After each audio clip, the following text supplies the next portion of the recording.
Since we said bye to the others in Nasha Town. Still no news about Rarer, though. Where could he have slunk off to?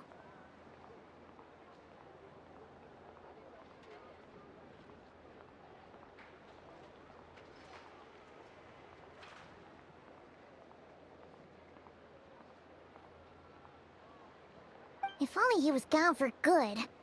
But with all the trouble he stirred up before, there's no way we've seen the last of him. Hello! You must be the traveler in Paimon?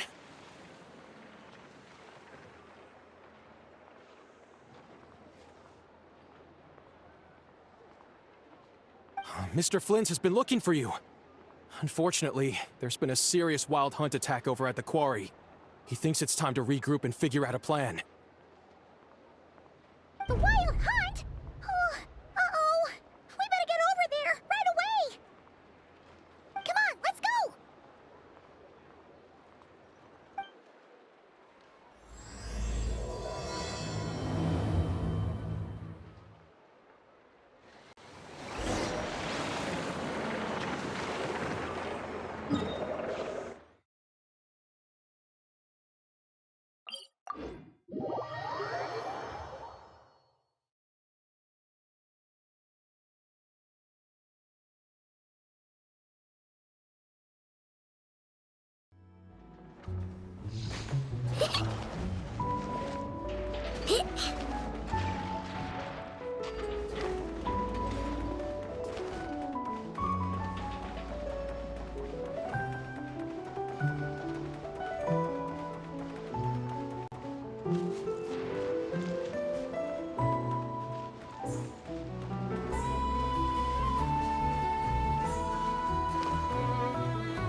I can barely sense any Kuvaki at all. This whole area feels like a soulless husk. Looks like his appetite truly is insatiable. As if the power of that energy cannon wasn't enough. He's not seriously still getting stronger? What's his endgame here? Ah, everyone's here already. Hey, we made it. So, what's going on? We've all been on high alert since we split up a few days back, expecting Rarir to strike again. But it's like he just vanished into thin air. No one has seen him nor found any trace of his presence. That is, until this morning, when a ratnik found signs of wild hunt activity while out here on patrol. As you can see, the crystalline itself is physically intact, but the Kuvaki it contained is all but completely diminished. And we're sure that Rarir did this. Who else? He's the only one who could pull off a stunt like this. Kuvaki loss has reached critical levels. Raikir of Solnari set to maximum threat level. Warning, unless de-escalation measures are taken soon, he will pose a threat beyond our ability to contain. The consequences could be catastrophic. Traveler, do you remember when we encountered Rarir just after regaining his body? There wasn't a shred of sanity left. Nothing but madness and rage. Yeah, didn't he shout out a bunch of names? Then he started raving about how nothing in this world mattered to him. Oh, Paimon gets chills just thinking about it. Oh, but the thought that he's still out there, lurking somewhere in Notcry, waiting for his chance to strike? Oh. Last time we fought, we were already at a disadvantage. If he has such overwhelming strength, why would he suddenly go into hiding? Yeah, if I were him and I wanted more Kuvaki, I'd just take it by force. No point staying in the shadows. Unless something went wrong. His whole resurrection thing didn't exactly go smoothly. The other thing is, how does someone who's completely lost their mind still have the wherewithal to cover their tracks so perfectly? Beats me. According to certain medical studies, insanity does not always entail a complete loss of rationality. It may be that he is simply living in a world of his own. That actually sounds about right. He was ranting away to himself the whole time, like he had zero interest in talking to us. There are many unanswered questions here. He could be right under our noses, and we'd still be in the dark. Besides his name and title, we know little about him. Certainly nothing about his past, or what he might be hoping to achieve. Exactly. And we wouldn't even know where to begin looking. Even Boss hadn't heard of the Raihir of Solnari before all this. I'd be willing to bet that even if we gathered together every scrap of intel in Nodcry, we still wouldn't find more than, like, 3 useful facts about him. So, if we do nothing, he'll just keep getting stronger. And if we want to investigate him, we have no idea where to look. Last time we had Marionette and her big robo-buddy to help us, and we still barely held our ground. If we had to face him alone... Oh, Paimon's head hurts just thinking about it. What are we supposed to do against a threat this big?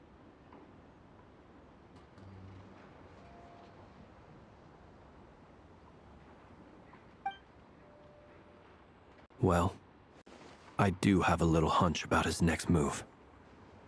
Given that he attacked the quarry, I'd say it's likely he'll target other places rich in Kuvaki. Somewhere like the Eye of Krati, or the Pillar of Embla. One thing's for sure. If we just sit back and let him keep absorbing Kuvaki, we really won't stand a chance against him. A perfectly reasonable hypothesis. However, it is worth noting that these two locations are quite far apart. To investigate them both, we'll need to split up. I agree, we should split up. Right now, Rarir's goal seems to be gathering Kuvaki, not fighting us directly. Once we're done, let's regroup on Hisi Island. Wait, why Hisi Island? If I recall correctly, your largest goddess statue was carved from Kuvaki-rich ore, was it not?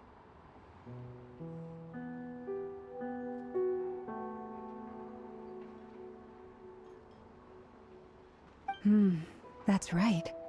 Yes, it could well be a potential target of his. I should head back and start evacuating the pilgrims.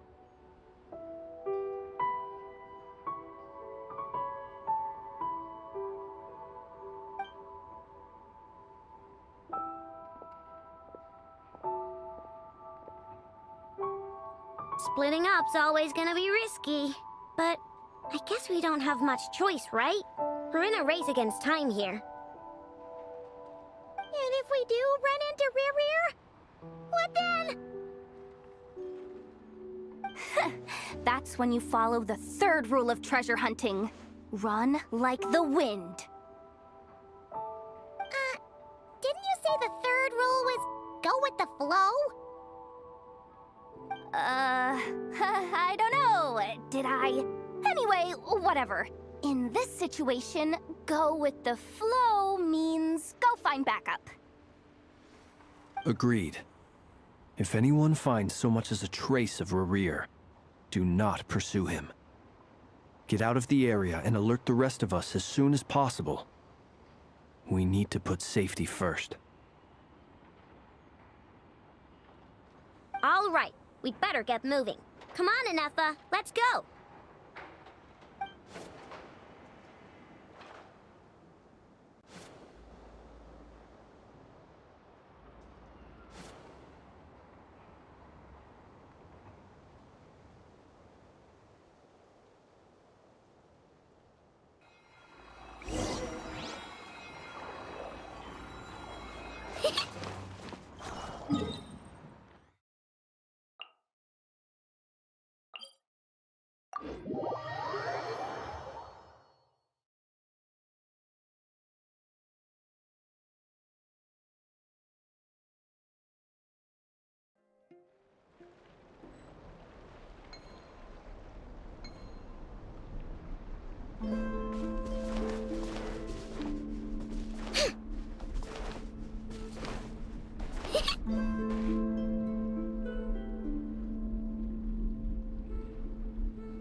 in charge of all my work for today, so we can go play with Knuckle Duckle.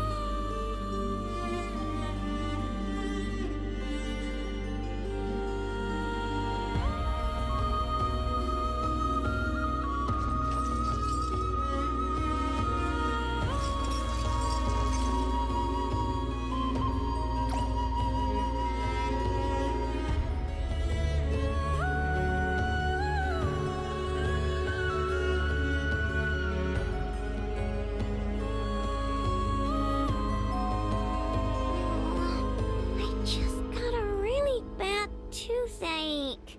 Why? Enough! Help me!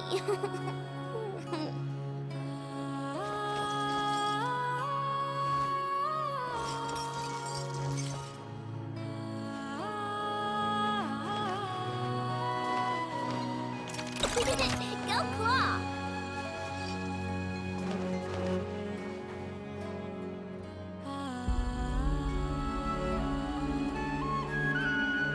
Any leads? Nope. Diddly squat. No clues to where he might be hiding. It's like he's a ghost.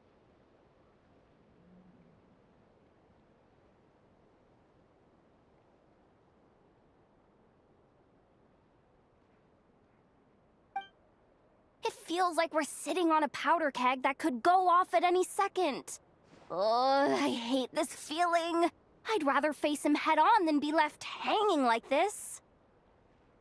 So, you guys didn't find anything either? Not loving the word either. I questioned a few Ratniki and eventually narrowed my investigation down to one suspicious individual. But by the time I got to his place, he was already gone.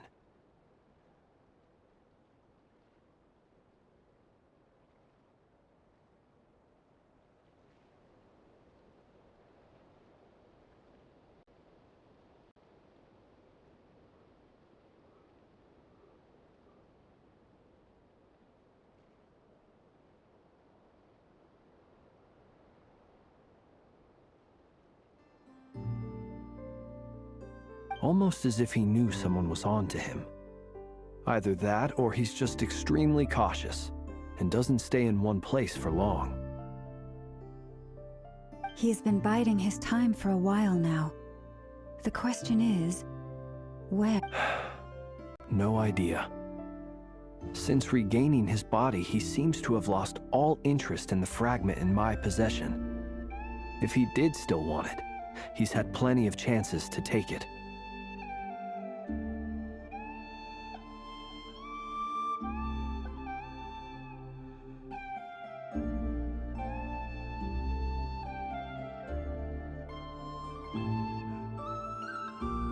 All we can do now is hope that Aino and Anefa turn up some leads.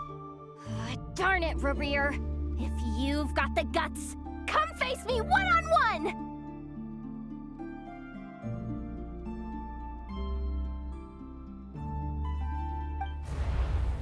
Wait, he's actually here? I didn't mean it! I swear!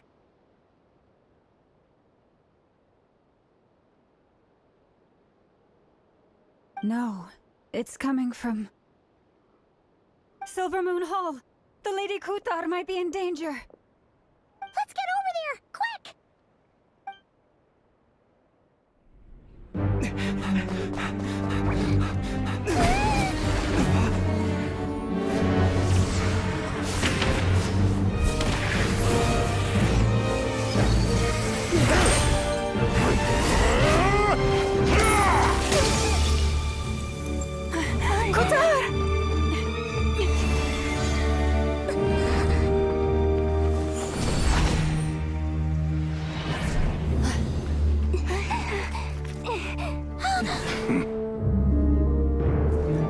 Why is he attacking the damsel elect? What's going on? No time for questions.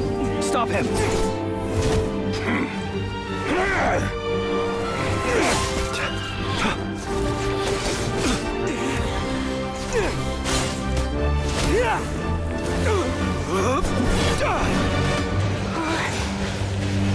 This is insane. Yehuda, get Kutar out of here! On it.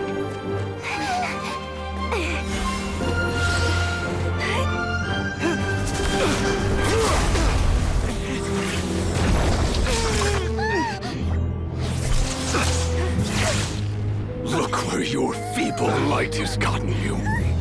Now, you shall plunge into darkness. Thalindus, soon, I will find a way. Watch out!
Close!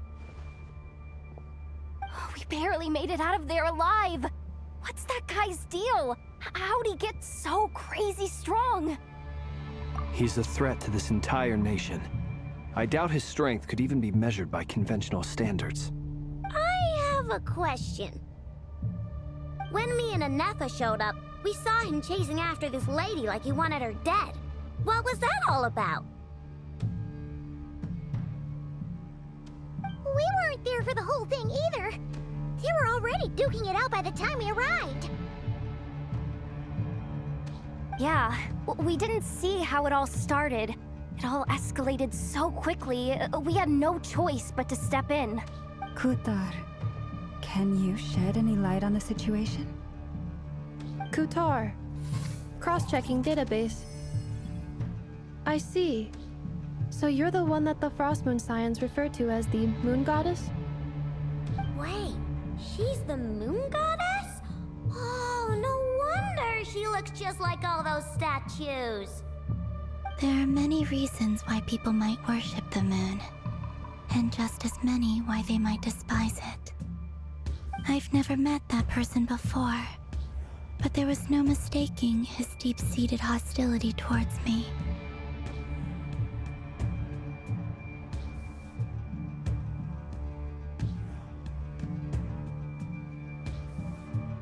Why he holds me in such contempt, I cannot say. But since he hunts the power of the moon, it's no surprise that I am a dark... Kutar. There are many potential motives. For instance, you help the Traveler escape his grasp.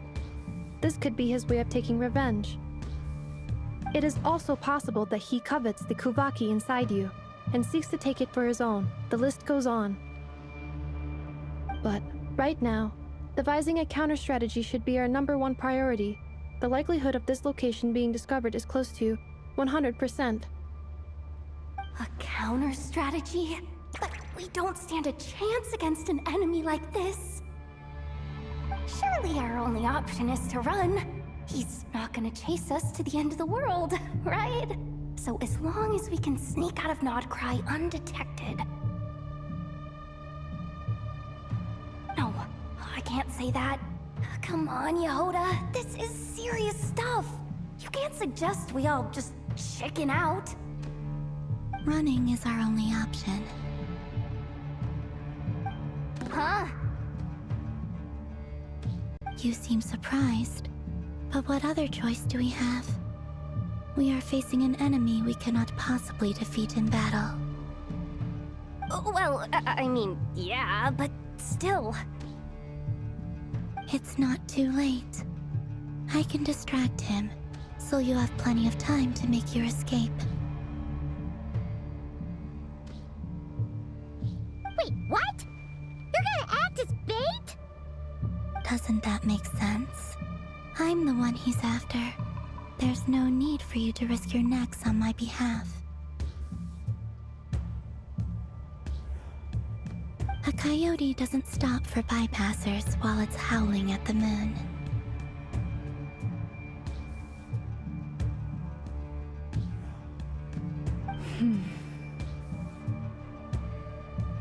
What is it, Loma?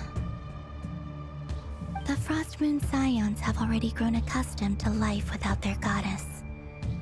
My presence here is no longer essential, and this is not my home, so you needn't ask me to stay. We can't just roll over and let him get away with this. That's not our style.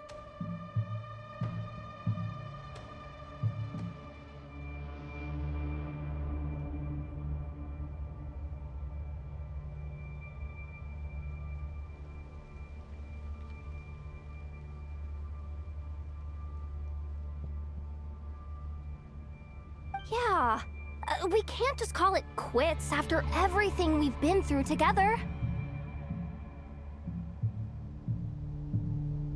Besides, she'd pretty much saved my life back there. If I just ditched her now, I'd never forgive myself.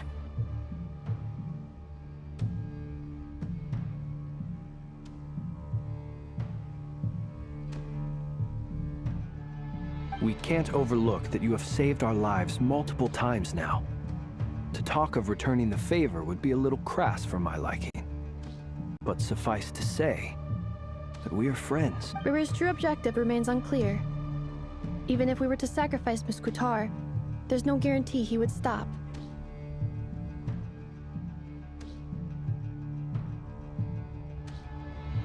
But Kutar, I know why you left the Frost Moon Scions so long ago. It was because people started treating prayer as a form of trade. They would make self-centered wishes, force you to accept meaningless offerings in return, and then expect you to perform miracles for them, as if that were their entitlement. If it were me, I might have walked away too. But I believe that time can change everything, and that sometimes it takes losing something precious to appreciate its true worth.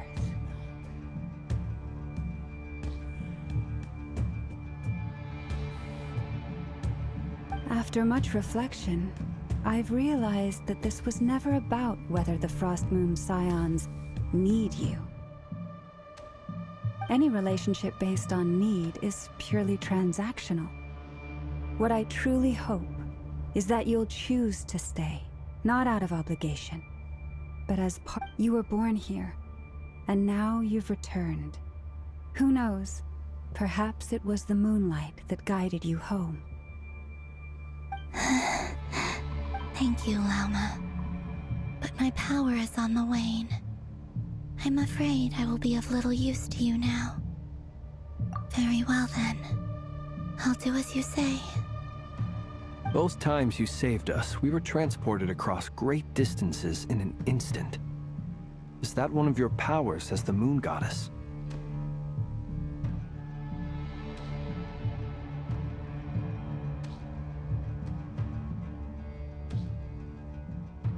It is, but I find it very draining. I barely managed to pull it off just now, and it will be some time before I'm strong enough to do so again. Rejected by the world, my power is dwindling. Like a lake cut off from its source, slowly shrinking away. Now, it has almost run dry.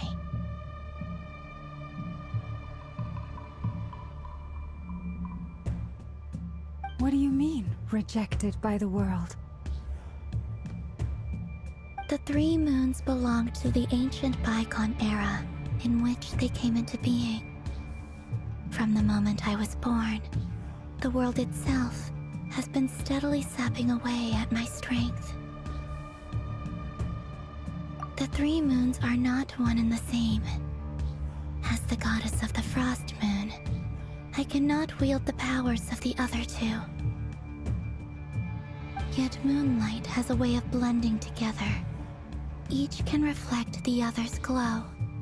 So when our fingers touched, I was able to restore my strength by drawing Kuvaki from the eternal moon's marrow.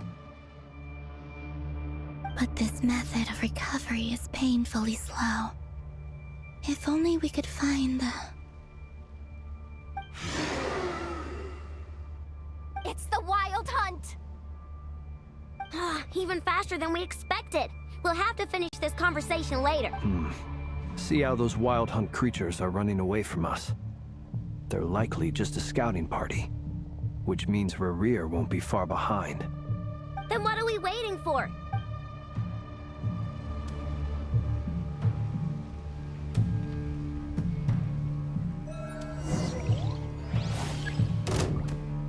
You poor lost lamb, for the everlasting forest.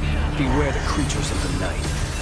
Close your eyes. Oh, they just keep coming! This is driving me nuts! Rerir's closing in on us. We need to pick up the pace. There's too many of them! And this time, we can't fall back on Qatar's help to escape! This goes on much longer.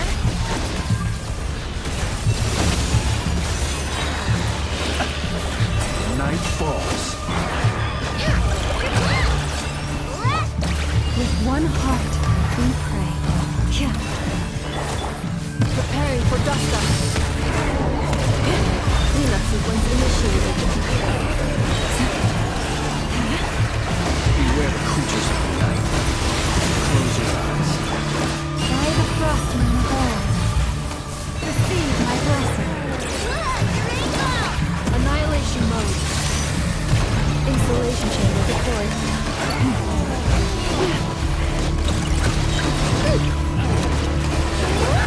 For the everlasting forest. Wash of the moon. The night comes. Observe. Be silent. Preparing for dust up. Cleanup sequence initiated. By the frost moon of old. Branches aside.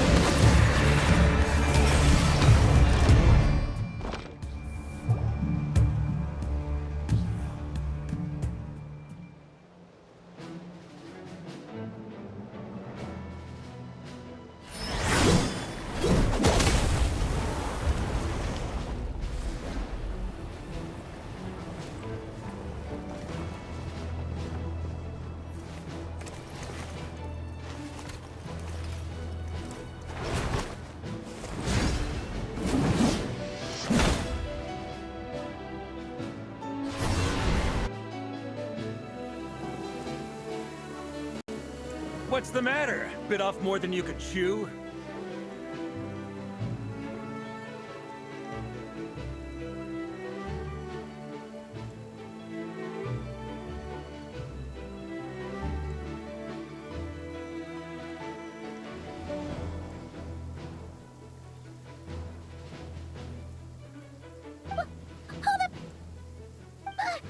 How are you? Uncle Varka!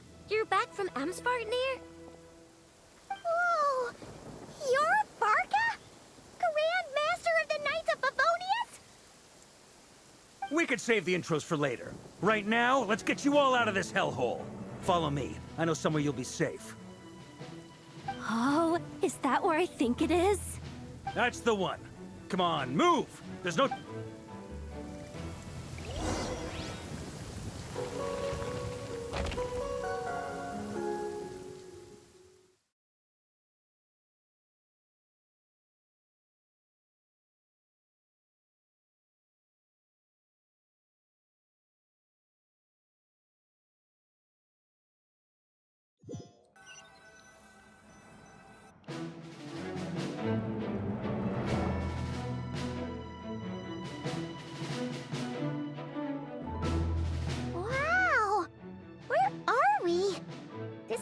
well hidden. Well, that goes without saying. This is the Knights of Favonius' meeting place in Nodcry, and a contact hub for the Northern Intelligence Network. AKA, the black market of intel. No matter what faction you're with, it's the place to buy and sell information. Their headquarters are in Nodcry, but they've got contacts in every nation. As an expeditionary force on foreign soil, working with them has offered us the most effective way of getting our hands on reliable local intel. This is where we meet, so naturally, it's secure. Anyway, where were we? Folks from Nodcry should be pretty familiar with me by now, but I believe this is the first time we've met.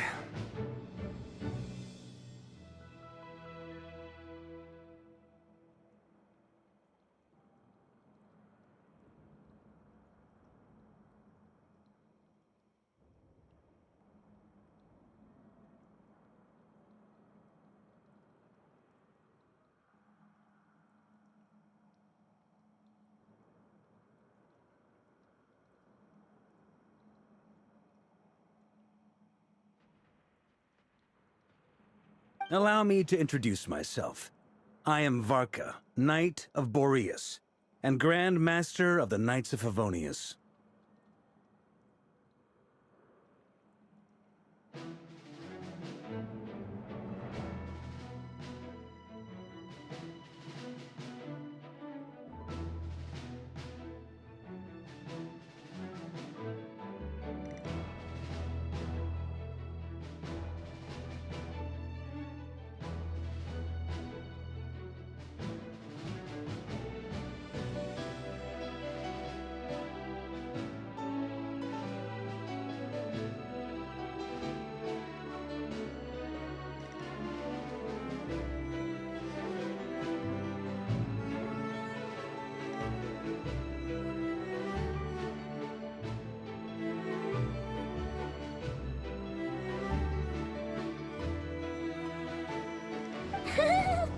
We've heard all about you.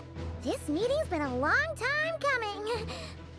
You look way younger than Paimon expected. But you definitely have that Grand Master vibe.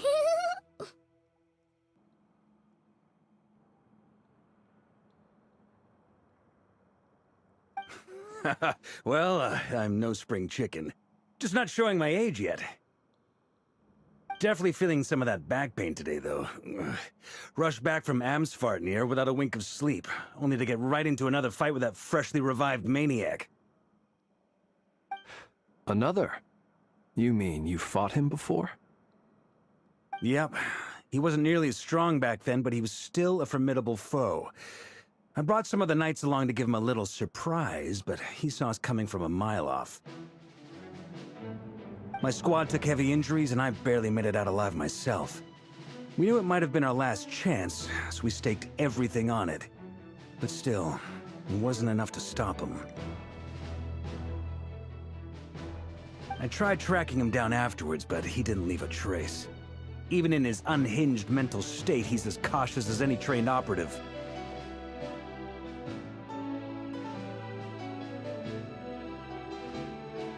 So, I decided to come find you. And as luck would have it, turned up to find you being ambushed by the Wild Hunt. The rest, you already know. Is that why he's been frantically absorbing Kuvaki these past few days? Because he sees you as a threat? Maybe I'm part of the equation, but even if I weren't, I'm sure he'd still be gathering power. He's clearly working up towards something. Note to self, Uncle Varka's strength rating officially upgraded. Guess it's my turn to ask questions now. So, what exactly has been happening in Nodcry? Why is the Wild Hunt returned in humanoid form? And why is it— That's a long story, but I'll try to make it quick.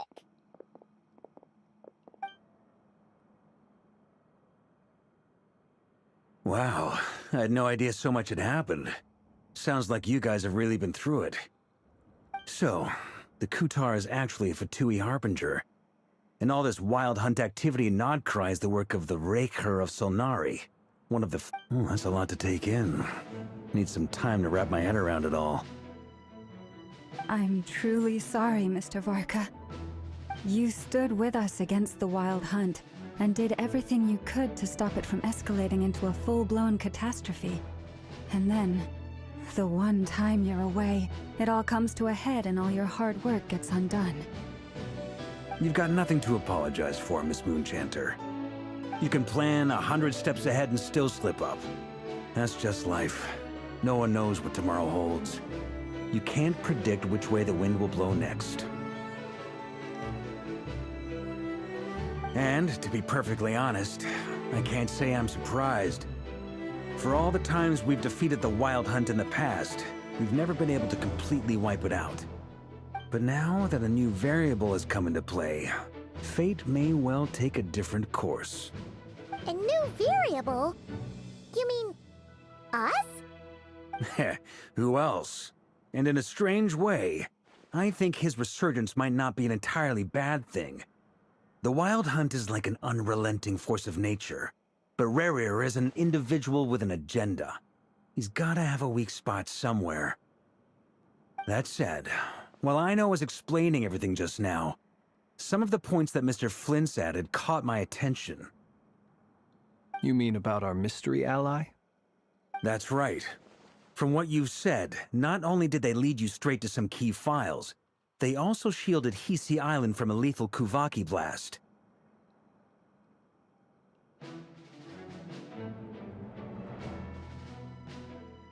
I don't know who or what could pull something like that off. Heck, even Miss Columbina doesn't have a clue. I hadn't heard the story about those files.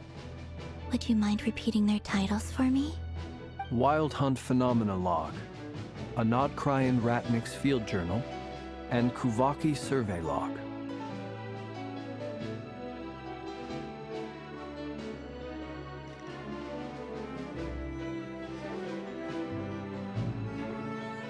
Oh. No. Another dead end. Guess all we can do now is hope that our mystery ally keeps showing up when we most need them. Still, it's safest to assume they won't be intervening again. From here on out, we'll have to resolve this crisis by ourselves. Your intel also explains something else I've been wondering about.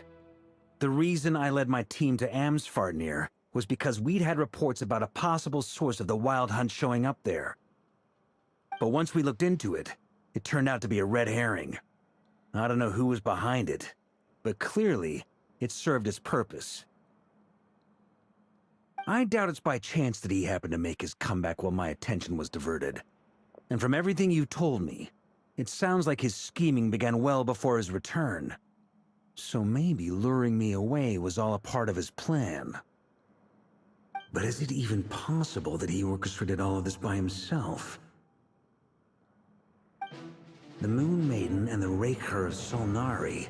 Nodcry of all places. The way everything is unfolding, it can't be a coincidence. So, what do we do now? Got any ideas? Right now, we've got at least 3 things to consider. Let's go through them one by one. First, we need to figure out how to take down Rerir. If we can't beat him in a straight-up fight, the rest won't even matter. To my knowledge, the bulk of Nodcry's fighting force is already gathered here. But even with everyone united, we're still no match for Rerir in his current state, let alone with his power still growing. What if there was a way to tap into a new power of our own? How so? Have you thought of something, Columbina? 3 moons once watched over this world. The Eternal Moon was the largest. The Frost Moon was the brightest. And the Iridescent Moon was the most mysterious. They say that back then, the 3 moon goddesses wielded immense power.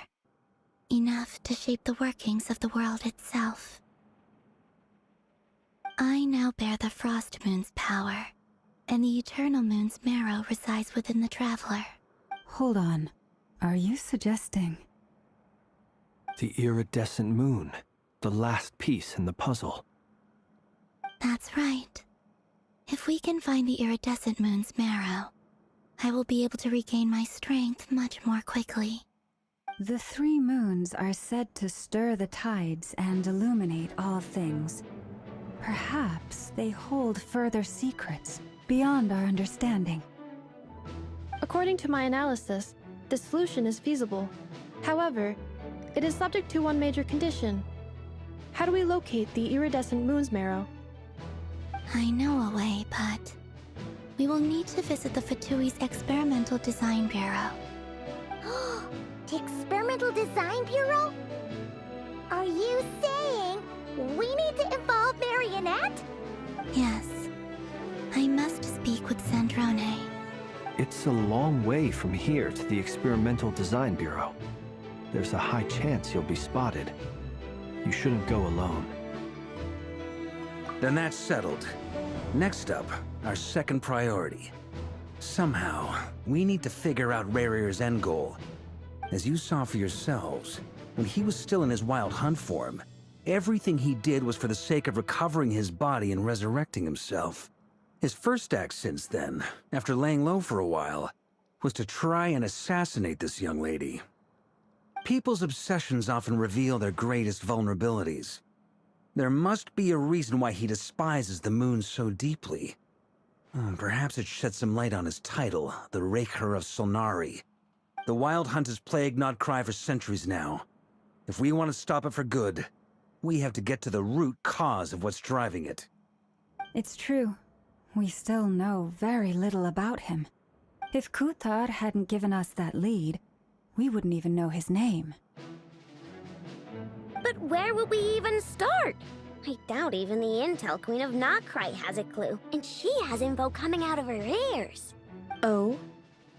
That's a rather hasty conclusion for someone who's so painstakingly meticulous when it comes to dealing with machines.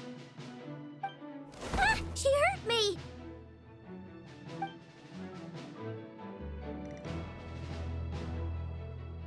Boss! What are you doing here? I'm now asking myself the same question. I received a letter from a humble knight of Favonius, requesting a meeting to discuss a major business deal. But it looks like this humble knight had something else in mind. Details, details. Miss Nefer, the important thing is that you've arrived at the perfect time. Since his failed ambush, I've been racking my brains trying to come up with a plan to fight Rarier. Given the severity of the situation, I think it's fair to say that our only chance lies in uniting as one.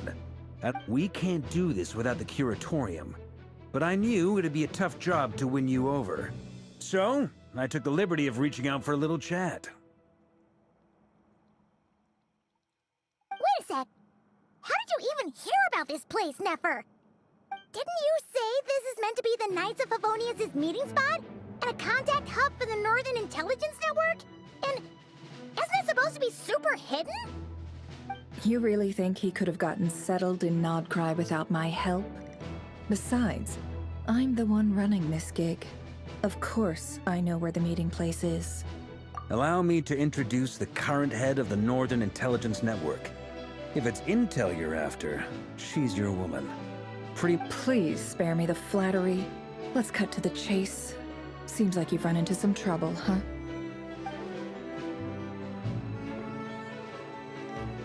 Well, this certainly qualifies as an unforeseen crisis.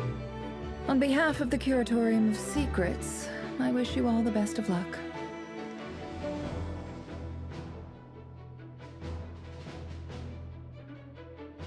So you're just going to sit this one out?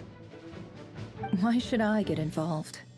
What could possibly be in it for me? What if we told you we can't do this without you? Oh? Then I'd say, you'd better make it worth my while. I don't work for free. I can't put a price on something like this. It's just not in my nature. But then again, you and I have always been polar opposites in this regard. So I can't exactly say I didn't see this coming. If you insist on compensation, I will pay you. Consider this a formal commission. Sound fair?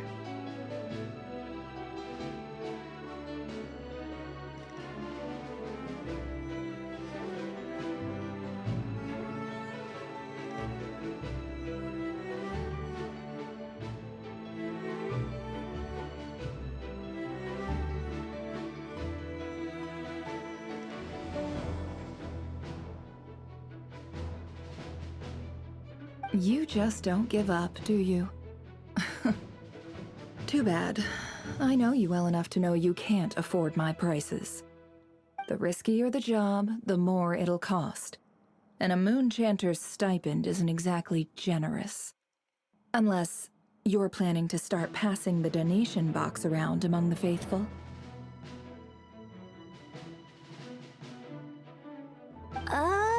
Boss, just a thought.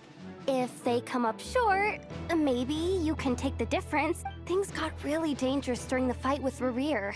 If this girl hadn't saved me, I'd be ley line fodder by now. If there's any way we can make this work, I'd really like to help her. Please, I'm begging you.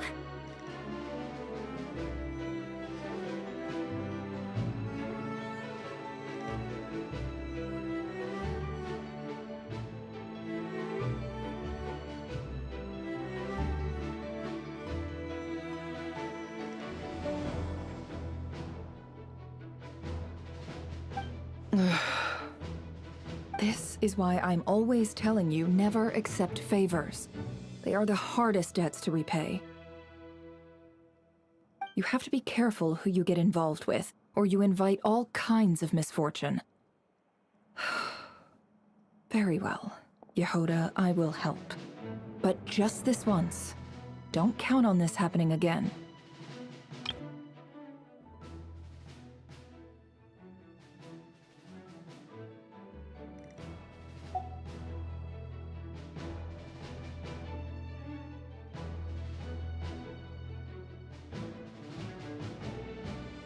Flynn's. That fragment that Rerir was after. Do you still have it on you? Of course. Let me borrow it. I need it to follow up on some leads. Wait, you actually have some leads? Shh. This is top secret information. I get it. We all have things we'd rather keep to ourselves.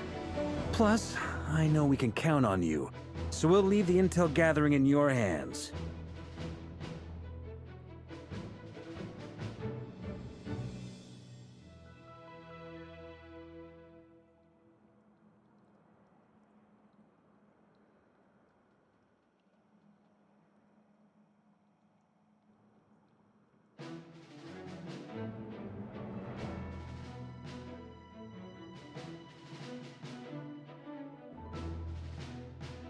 And that brings me to the third and final item.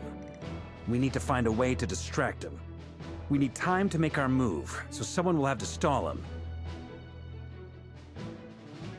I'm in for this part, no matter what. Anyone coming with? Count me in too.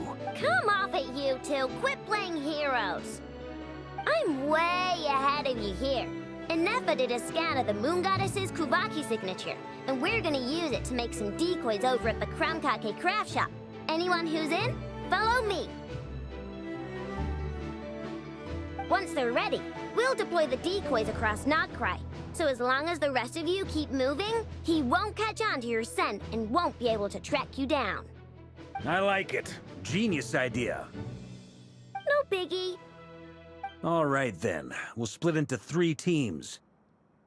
Once your team has finished their mission, return here and wait for the others. Dismissed!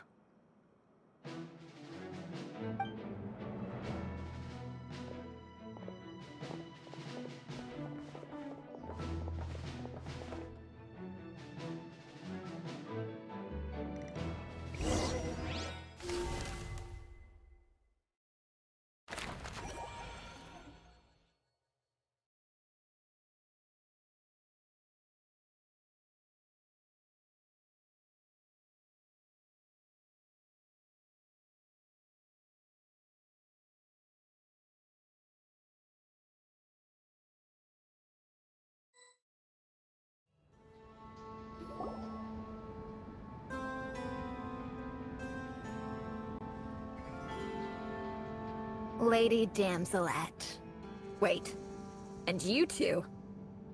What are you doing at the Kuvaki Experimental Design Bureau? We've been doing our best to mind our own business lately. But if you're just gonna waltz up here like this, you're seriously pressing your luck. don't blame us for doing what we have to. Huh. You really think that's gonna scare us off? We're not looking for any trouble. I just want to see Zandrone. Do I need to remind you that you're still a wanted fugitive for deserting us? Out of consideration for our former ties and the crisis we're all up against, we'll let you leave in one piece. But don't even think about trying to get inside. Let them in.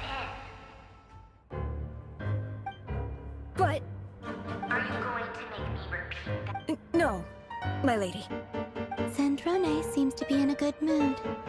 Must be maintenance day.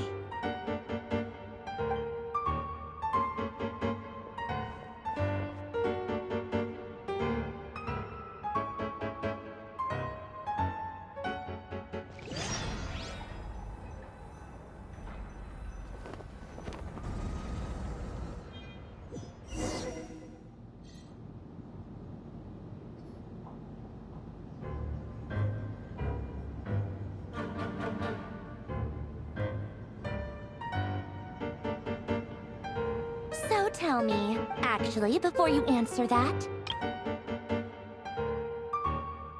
Or Columbina, I don't owe you anything.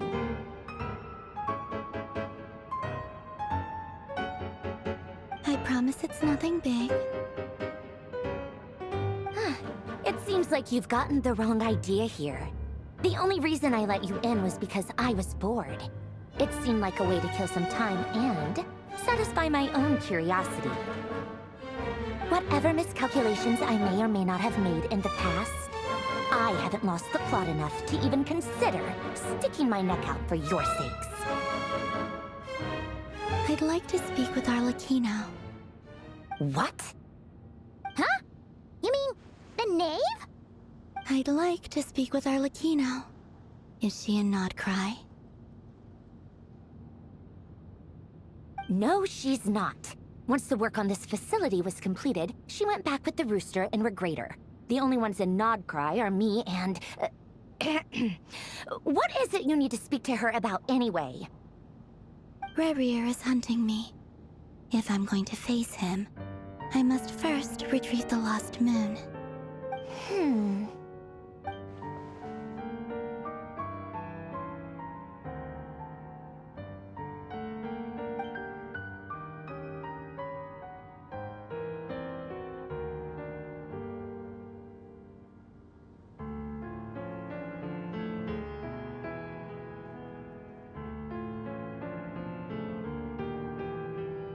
Is that a no, then?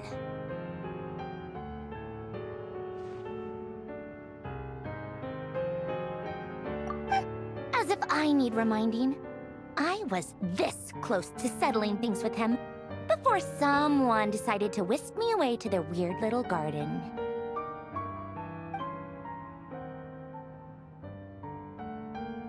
Have you held any tea parties lately? Tea parties? Yeah, obviously. You don't seriously think we'd pack it all in just because you aren't here. If anything, they've been more eventful than ever.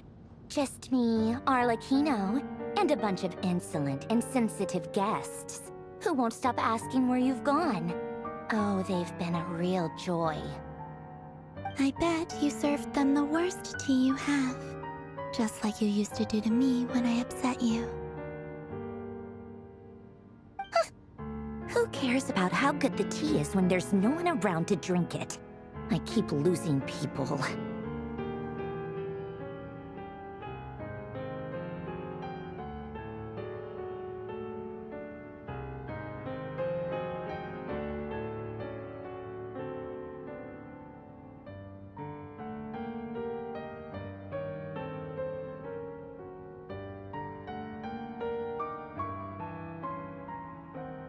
First Rosaline, now you? I'm running out of people who can make me laugh. Honestly, what could be more ridiculous than a multi-centenarian goddess who's only ever had the plain herbal tea she received as offerings?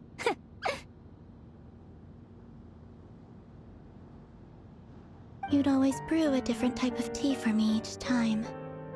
Was it really just to see how I'd react?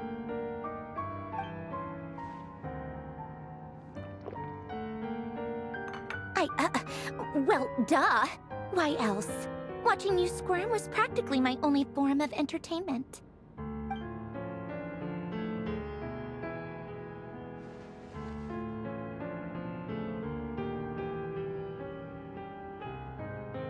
Oh, yeah. And Capitano sometimes used to bring Tartaglia around, too.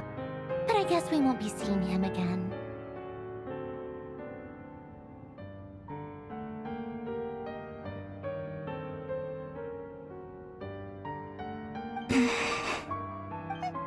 Well, I guess we are overdue for a get-together.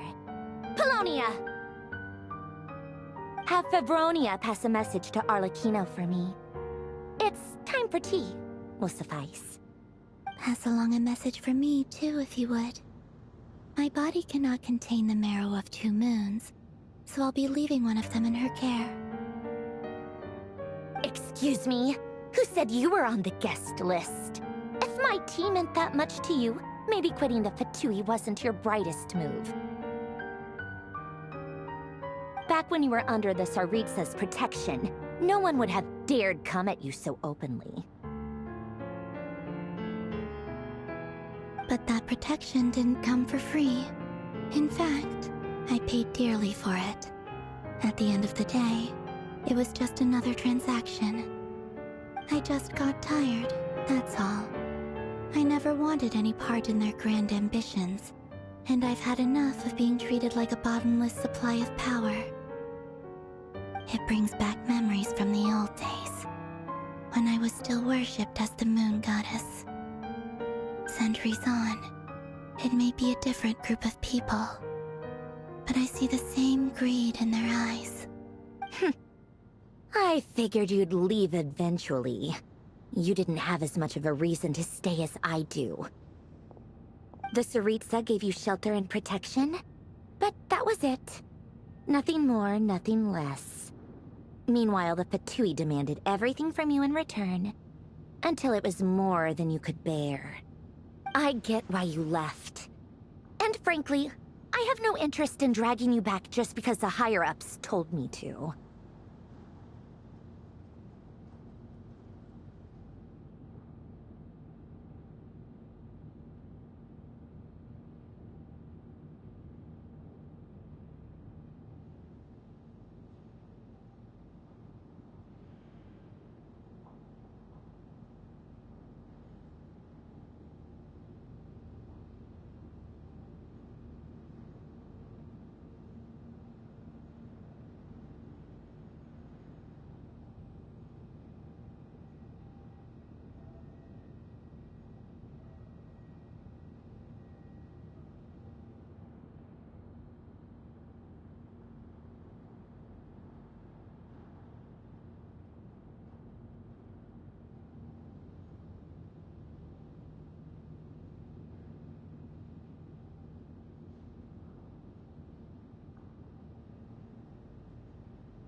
But if you keep hanging around with this riffraff, the next time we cross paths, we might be enemies for real.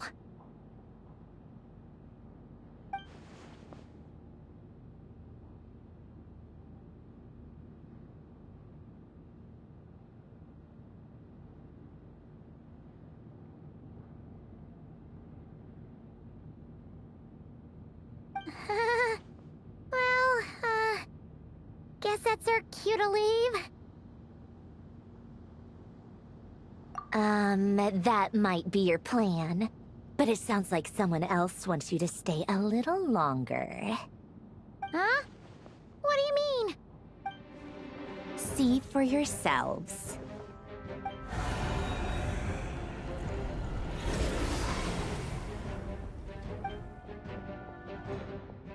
My lady, it's the Wild Hunt. A horde of monsters is headed straight for the facility. Another uninvited guest trying to crash my tea party. Clear the area. I'll handle this. Wait, what? You want us to leave you here by yourself? Huh. You'll be lucky to make it out of this alive. You really think you can afford to worry about me? Go on, get out of here. You may have stopped Polonia from crushing him last time, but I've made sure that won't happen again. The entire Experimental Design Bureau is rigged for war.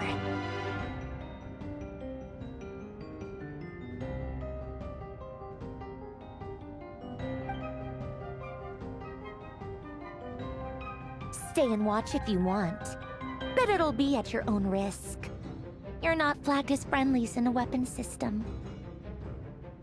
Don't tell me what to do! Look, if you're leaving, make it quick. Or you'll just get in my way. There's a secret passage on the 2nd floor. It'll take you right to the plains out back. Stare all you want, Columbina. You're not getting another invitation to my tea party. I know. But thank you anyway, Sandrone. This is exactly why you shouldn't hang around with those people. All their melodrama and sentimental nonsense is rubbing off on you.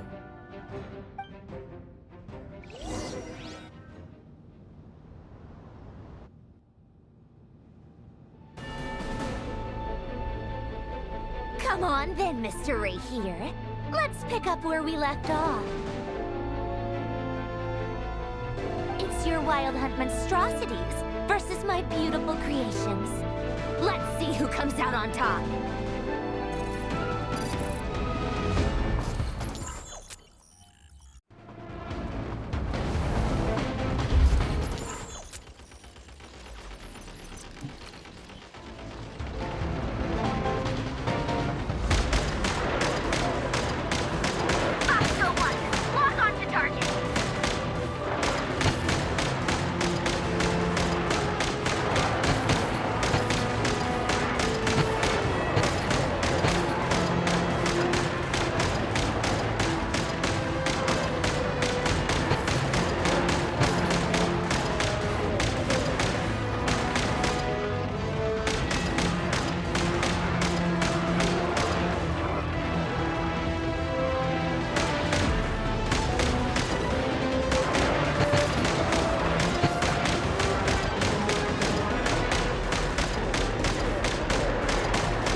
Polonia! Get him! I've upgraded Polonia again since our last encounter, and uploaded every last scrap of your data. So let's finish this, once and for... She's not here. Where did she go? Hey! Over here, you big... Curse it. Moon. Go. Keep searching. She cannot have gotten far.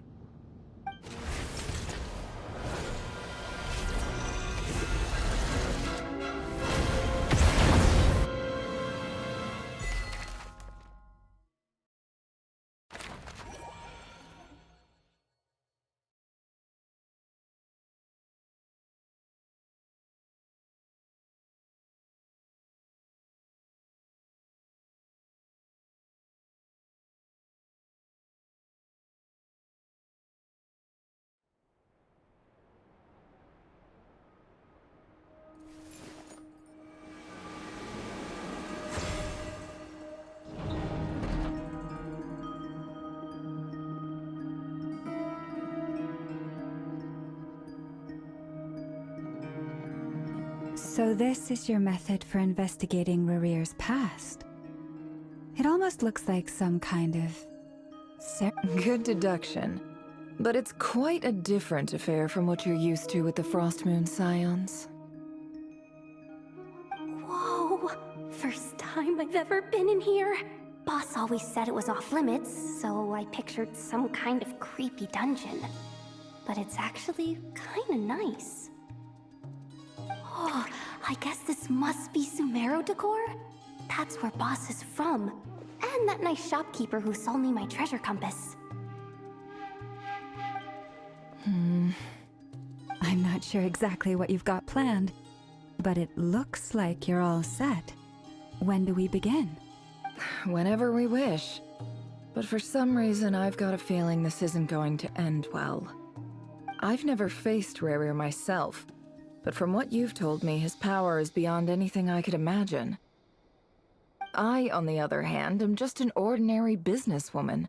Our paths should never have crossed, yet here I am, forced to make an enemy of him.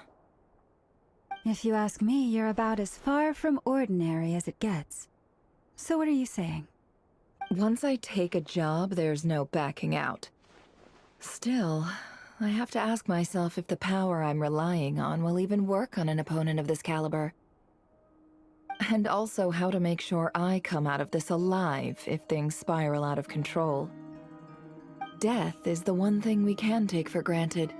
It is the great equalizer, however fortunate or unfortunate we may otherwise be. So it's important to consider how to spend what lifespan we have left. Come on, boss. Lighten up. Quit talking about death. It's bad luck. For once, I agree with you. When you're up against a foe like Rarir, there's no such thing as being too prepared. Is there anything I can do to help? That won't be necessary. I've already made up my mind. Time to cash in a precious favor I've been saving for a rainy day. Yehoda, I need you to find someone for me, the sooner. Find who? That shady merchant who sold you an overpriced treasure compass the other day. Come on, boss. You're pulling my leg again. In what way is she shady? She showed up when I was completely lost and sold me a neat little gadget that was exactly what I needed. Trust me, she's a... Anyway, I know who you're talking about. Don't go anywhere. I'll be right back.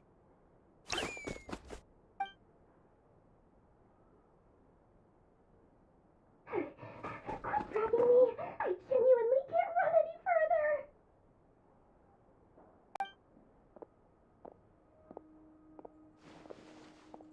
Hey, aren't you? What is it? What's the big rush? You dragged me out of a dream where I was literally swimming in Mora. I'm charging double my usual attendance fee. See, look how easygoing she is. After that rude awakening, she could have completely snapped at us. But instead, she kept it together and just asked for an extra fee. Dori Sangama Bay? I never would have pictured you two doing business together. If you want to make it big and not cry, it's all about connections. Lady Nefer just so happens to have a lot of intel that interests me. And she also did me a big favor in the past. It was back when I first arrived in Notcry.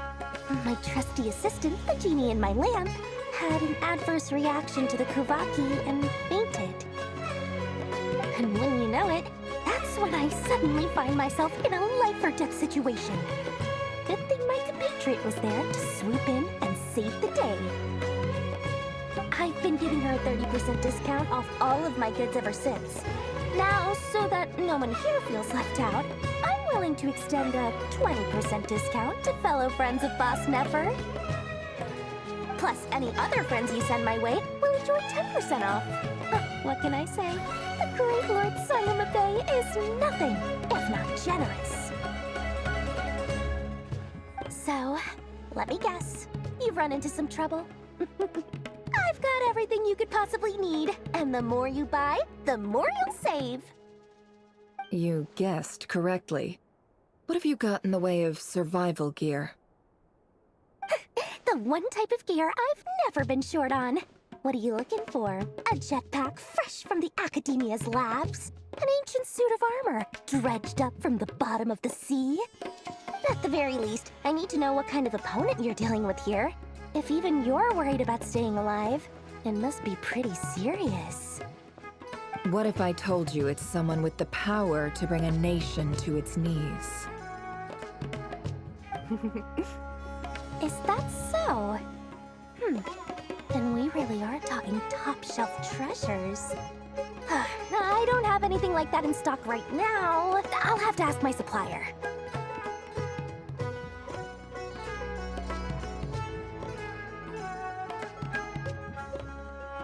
Your supplier? A powerful woman, make no mistake. I can't reveal her identity, but luckily for you, I hear she's planning to visit Notcry in the near future. If you're willing to wait, I can ask her when she's here. Can't say exactly how long that'll... Then, let me put it another way. What would you do if you encountered an enemy like that?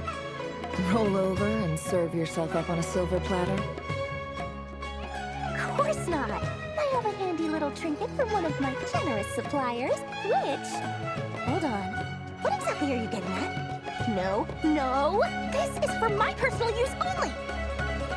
Let's just say I'm borrowing it, all right? Just for insurance purposes. You'll get it back later. Favors are the worst kind of debt to owe, and now you've got a chance to repay one.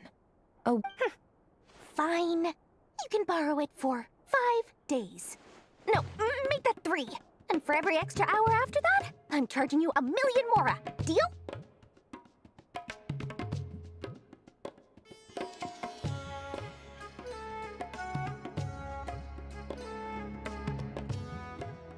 deal.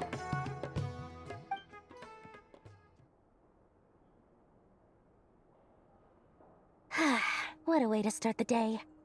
Now, was there anything else you wanted? Or can I go back to bed now?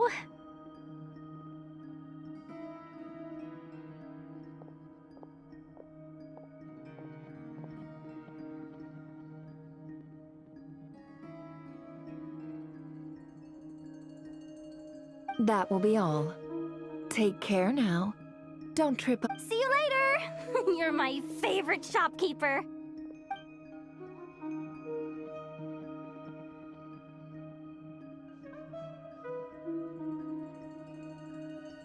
Excellent. Everything is well and truly ready. The ceremony can now begin. After initiating the ceremony, your minds will follow me wherever I go. You will see many strange things in your mind's eye. So remember, don't be frightened, and don't make a sound. Now then, let us peer into the Raker of Solnari's past.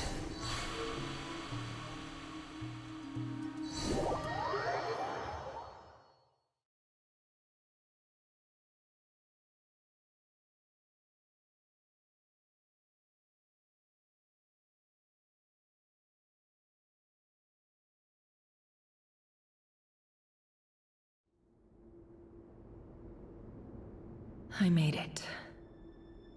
I don't recognize this style of architecture. Must be Conrian. Simple furnishings, table and chairs. It's a more ordinary house than I might have expected. Looks like the fearsome Raker of Solnari came from surprisingly humble beginnings.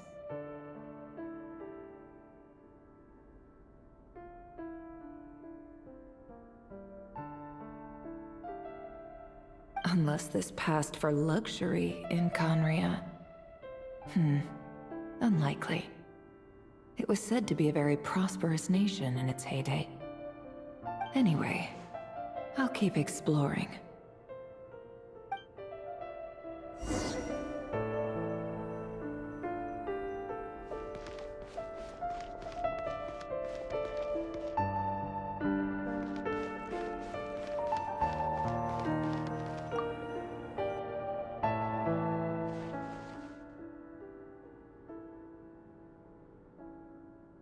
Hi, Revere. Since you're working extra hours tonight, I thought I'd keep myself busy by checking out that new kebab shop. I've heard good things about their menu.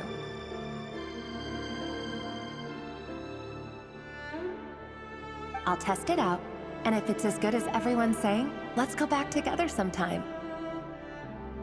P.S. New stash from the Universitas Magistrorum. I brought some goodies home. A few teacups and a pin rack. Hope you like them. They didn't sign their name, but they must have been close. Sounds like they were living together.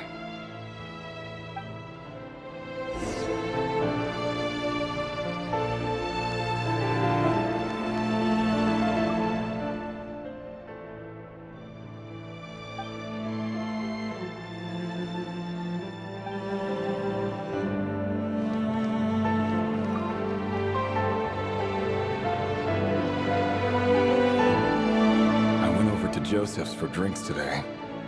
They have a fine collection, but I went alone. Felindis was tied up with something and couldn't make it. Joseph asked why I came alone, but I didn't really have an answer. He then went on to ask about other things. If you ask me, someone who asks that many personal questions is too nosy for their own good.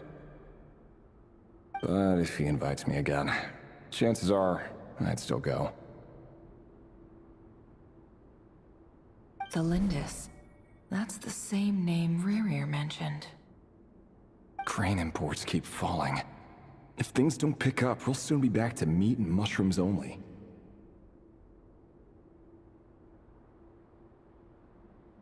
Honestly, I'm not a huge fan of that new type of mushroom everyone's been into lately. Didn't it start out as a lab-grown variety? I heard it's even mildly corrosive. Seriously, why would you even eat something like that? I don't care if it's an impressive feat of alchemy. That just isn't the kind of thing I like to eat. Grain has to be imported, and they're eating a diet of mostly meat and mushrooms. Could it be because Conria is underground, so it doesn't get much sunlight? That would explain why they use so much stone in their buildings. They even use alchemically modified strains for food. Seems like the people of Conria don't have many options when it comes to dining. I've just about saved up enough now. Time to buy it and keep it somewhere safe. Making a big purchase. I wonder what it is.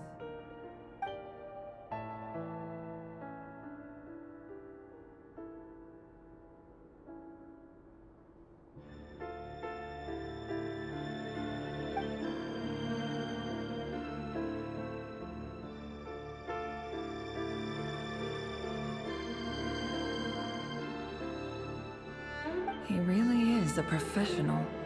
No wonder he's so good at covering his tracks.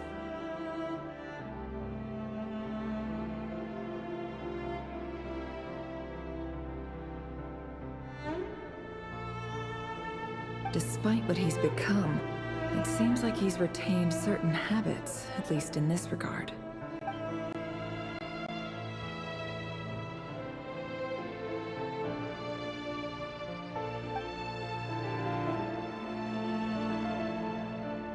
Did Rary rip it out himself?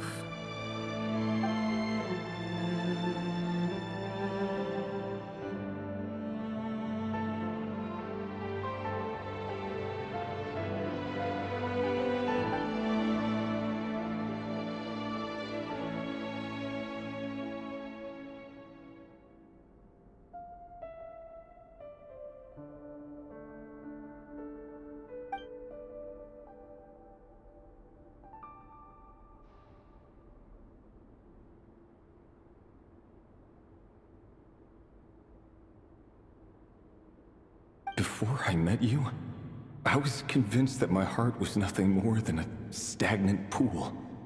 The burial place of a fallen moon. A withered, windless grove where the waters rested forever unrippled.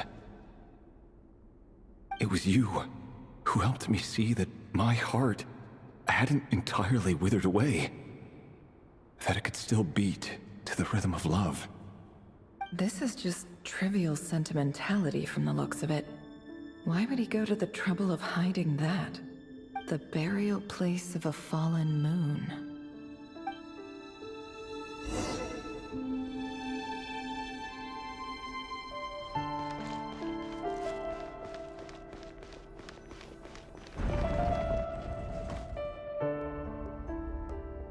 Reverie, over here.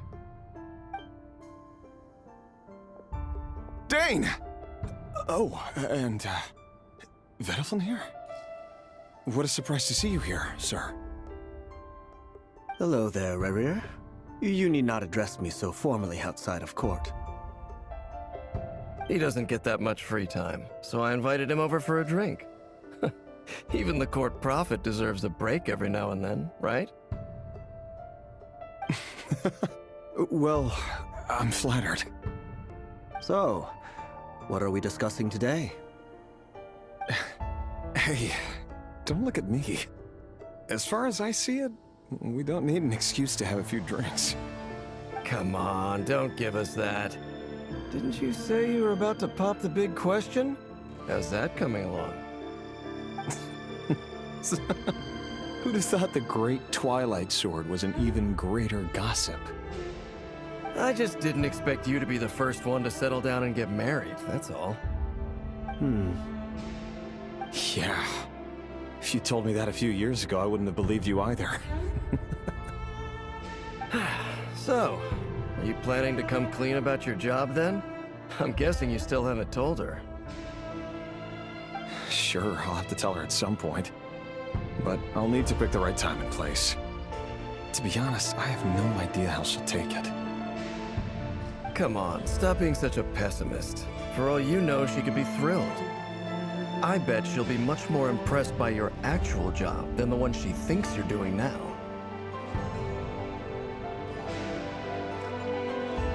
A member of the King's Guard. Quite the cover story.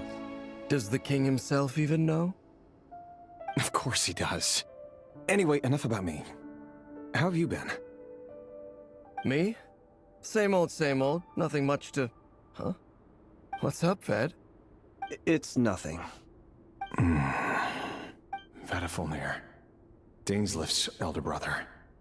Renowned throughout the court of Conria as the Visionary, and said to possess a wisdom far beyond the reach of any ordinary man. And yet, despite the gulf between us, he seems to have something to say about me. Does he even know me? Does he see me as a friend of his brother, or just another of the Vinster King's blades? Why did he react so strongly? Was it really to do with what we were talking? Brown, curly hair and brooding blue eyes. So this is what Rerir looked like back in the day. Perfectly normal. No different from anyone else. As frightening as this monster is in the present, there's something even more unsettling about seeing the human he used to be.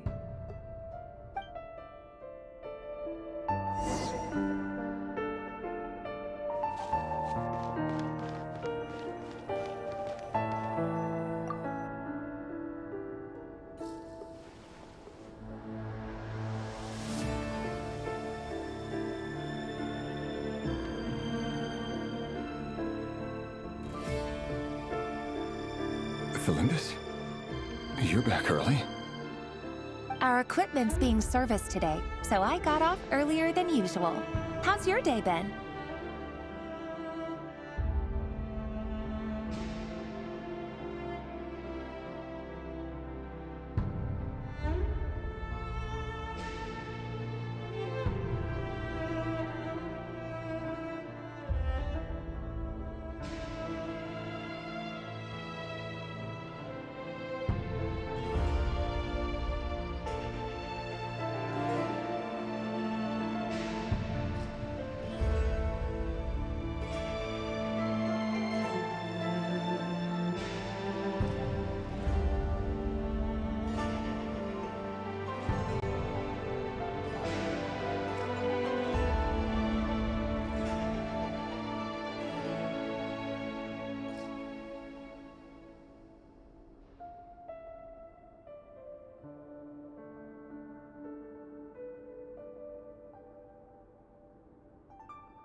Aw, why the long face? Is something the matter? Has your boss been giving you a hard time again? Went for a drink with Dane and the others after work. Isn't that a good thing?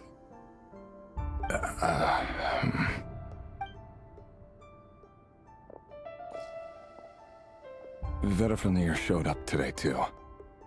You know, Daneslif's older brother. Ah, Mr. Vediflunir. Yes, I've heard of him. They say that everything he says ends up coming true. He overheard Daneslif mention that I'd recently proposed, and seemed to have an issue with it.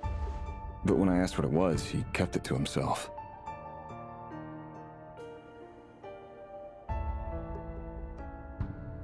So, you're worried? You can be such a child sometimes, Revier.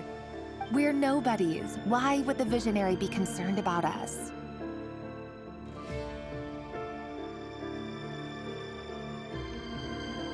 I'm sure someone in his position has much bigger fish to fry. Maybe you're right. You worry too much, Revier. We've been together for ages now, and everything's been going so well, has it not? You've even So, you do remember. Tell me then. Like I said, I need some time to decide. You can't just rush into things like this. We may be nobodies in the grand scheme of things, but if we want things to work out, we've still got to plan ahead. All right. Take your time. Just don't keep me waiting forever. Nobodies. Sounds about right. In the eyes of people like Vediflunir and Daneslif, what do we matter? Can someone whose gaze is so fixed on a far-flung future even see the present clearly? Besides, the dynasty's fate rests with the king and his inner circle. Whatever I do, it won't make much difference. Meanwhile, every idea they come up with and every decision they make, it affects everything. These days, the king is lost in his research, and the purge of the Crimson Moon bloodline grows ever more intense.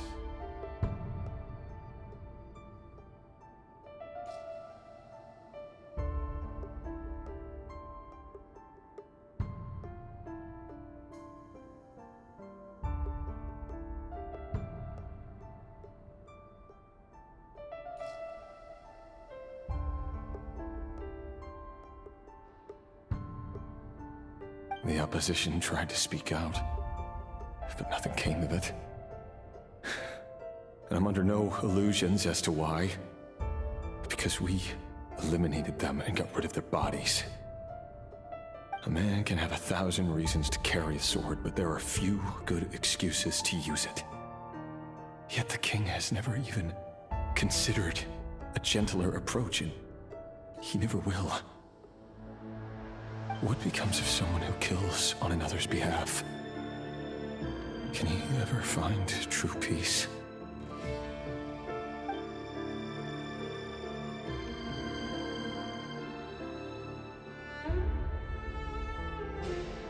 Thelindis?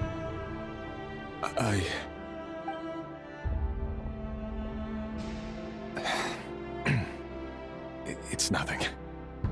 You were right. Fate has never smiled upon nobodies like us. But by the same token, it's unlikely to bear a grudge against us either. There's no reason we can't keep living happily together, cherishing the simple joys of each day as they come. See? You just need to stay positive, Revere. I can feel your warmth, your breath. You're right there, right by my side. Just seeing you makes me happy in a way I can't explain. And that's something that no one could ever take away from me. So smile, my love. Let go of that frown. You're right, Thelindis. I've just been overthinking things. That's better. Getting caught up about things like this will only ruin our evening. Speaking of which, all set for the ball tonight? I need to go get ready. You go ahead. I just have a few things to take care of, then I'll come join you. Even busier than the big shots, huh? Fine, I'll go get started. But don't be late. If you keep me waiting too long, I won't be a happy bunny. Relax. I'll be there. Seriously, though, you drive a hard bargain. You're really gonna leave my proposal hanging and still expect me to take you to the ball? Well, that goes without saying. I already told everyone I'd be coming with a dance partner.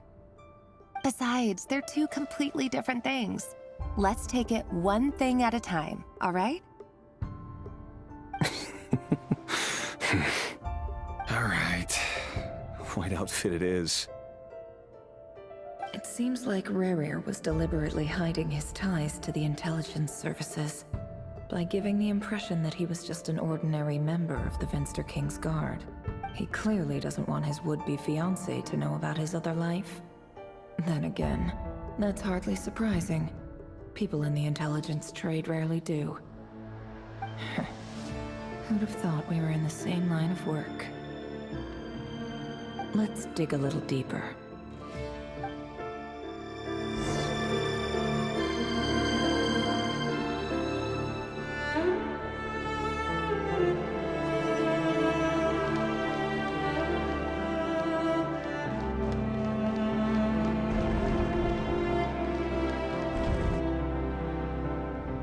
Our last operation was a resounding success, and all thanks to you, Rehir of Solnari.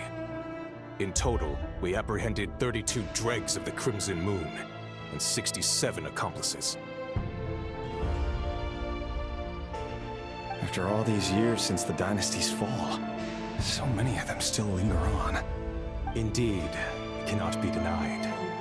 Yet it was destiny that the Crimson Moon should be overcome by the eclipse, and that His Majesty, the all-seeing Venster King, now guides our nation on the path to prosperity. Conria has no further need for a dead moon. But alas, there will always be those who refuse to see the truth, choosing instead to romanticize the past. That's not entirely true. Much about the Crimson Moon era was worthy of remembrance, and that's exactly why they keep trying to see it restored. Many of its secrets remain unsolved to this day. As it happens, that's precisely the field of study my partner is devoted to. You still haven't told her what you really do for a living. Where would I even start? How do you tell someone that you're one of the king's hand-picked executioners?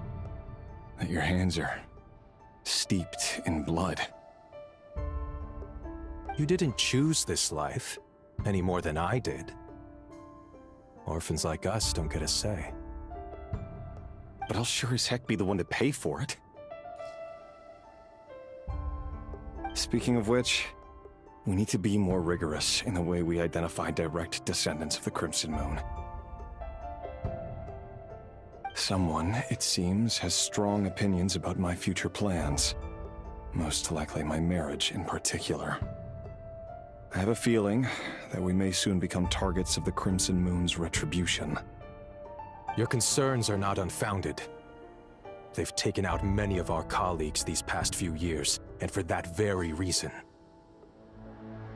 Take care, Rahier of Solnari. I look forward to toasting you at your wedding. Thanks, Thorkel. You look after yourself, too.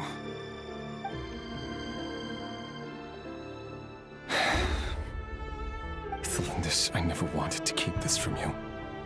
You're the last person I would ever want to lie to. But that's exactly why I can't tell you everything. There are things you shouldn't know. The Moonlit Dynasties are a thing of the past. Yet even now, with the sun shining high in the sky, there are those who would call forth a dead moon's ghost.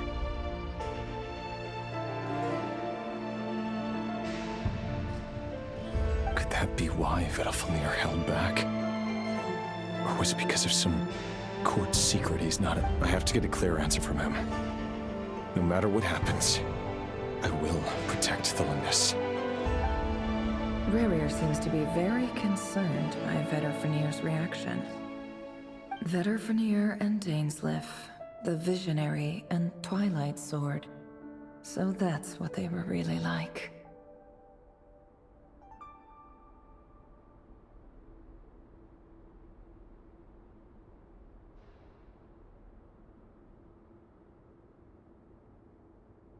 I've investigated this whole area now. There doesn't seem to be any other memories here.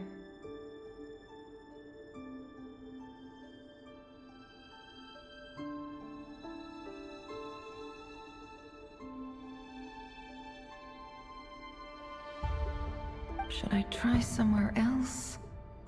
Wait a second. What's this black smoke?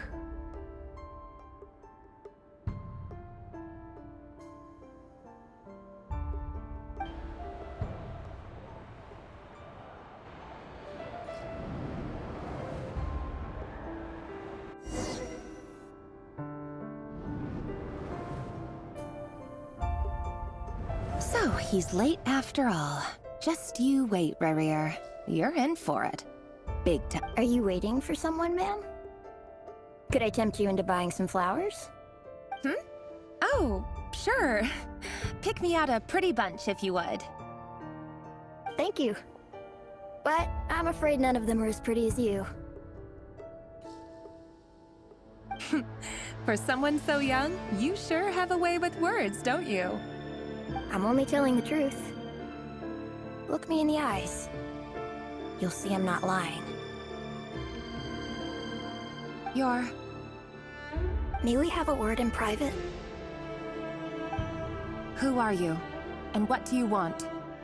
It doesn't matter who I am. Too many of our kind have fallen lately, so I decided to take the risk of reaching out.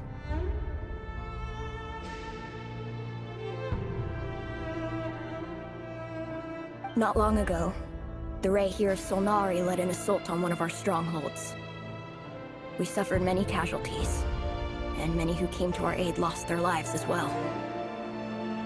Sorry, I don't know why you're telling me this.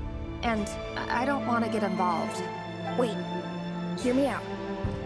This time we finally got a clear look at his face and learned his true identity. His name is Rahier, and he claims to be one of the King's Guards. What did you say? A cruel irony, isn't it? The man you're set to marry leads a double life as a brutal executioner. But surely, you must have caught a whiff of the blood on his hands. Why are you telling me all of this now? Simple. It's because... How strange. Rahier was nowhere to be seen in that memory. It clearly belonged to Thelindis. Rarier couldn't possibly know what happened if he wasn't even there. Why would her memories appear in his fragment? The ceremony won't last much longer. I think it's time to call it a day.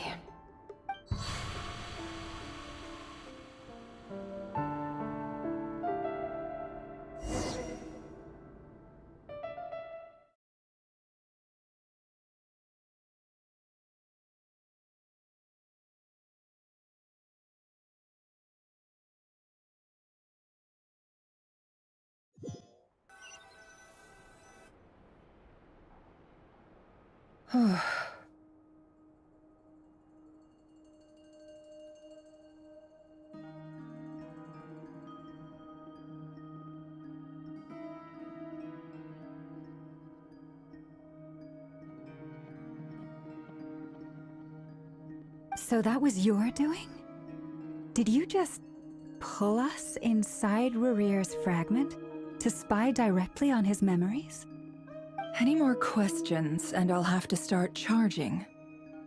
I had no idea you could do that, boss! Seriously, that was amazing! Weirdo. I gotta admit though, I'm itching to see what happens next. Feels like we barely scratched the surface.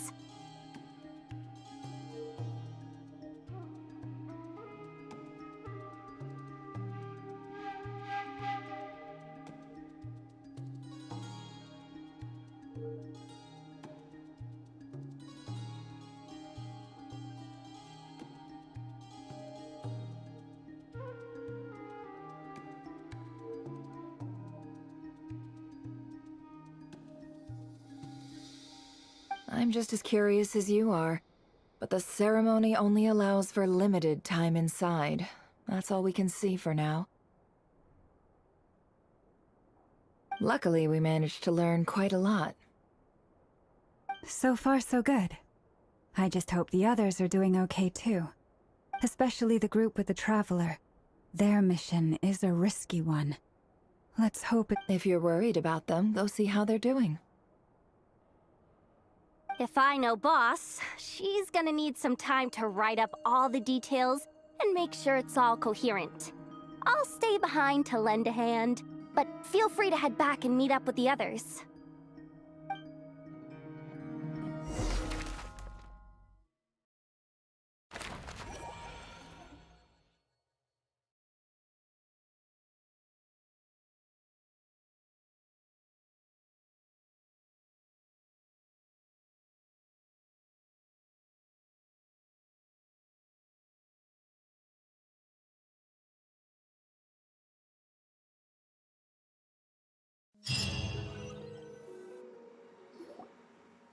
Oh, they've been prowling around for nearly 2 days now.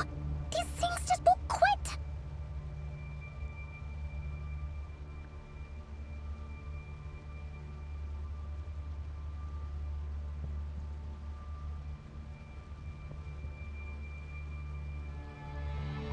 Oh, they might not have seen us yet, but them constantly sweeping the area, our way out is completely blocked. Oh, that's never gonna work! One little slip up and it's game over!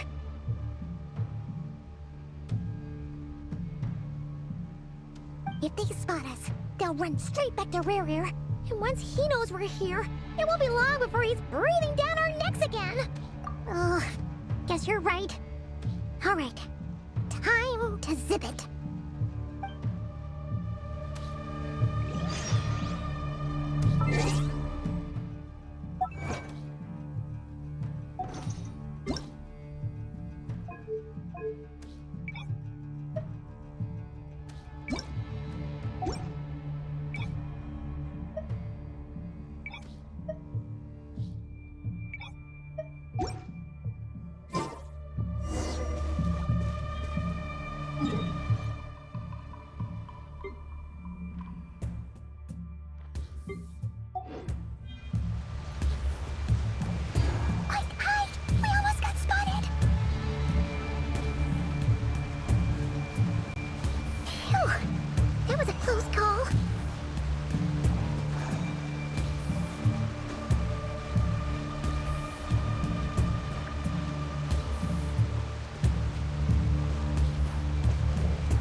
nearly there. This is the final hurdle.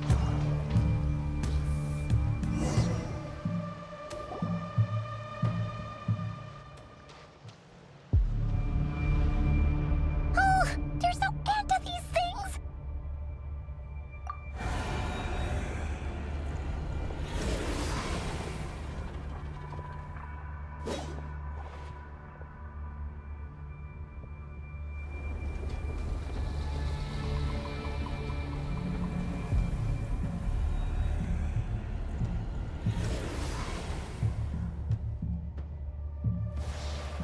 Fire. Fire? Wait, what's that smell? Oh no, there's a fire!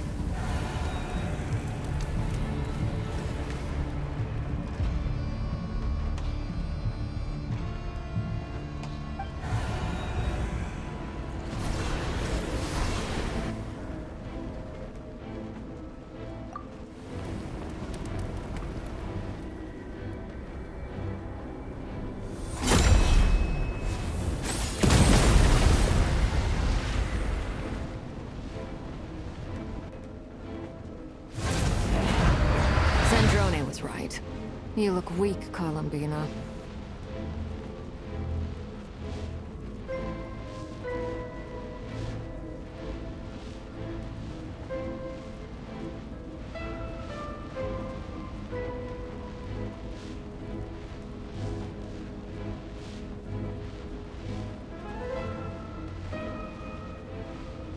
The old you would never have let such lowly creatures bar your way.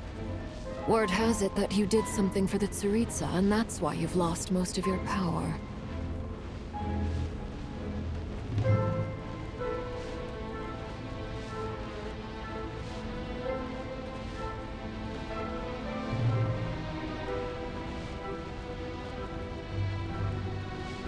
Freedom comes at a heavy price, doesn't it?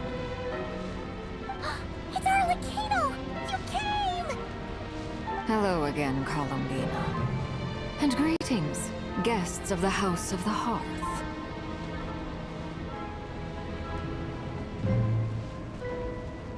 It's been a while, Arlecchino.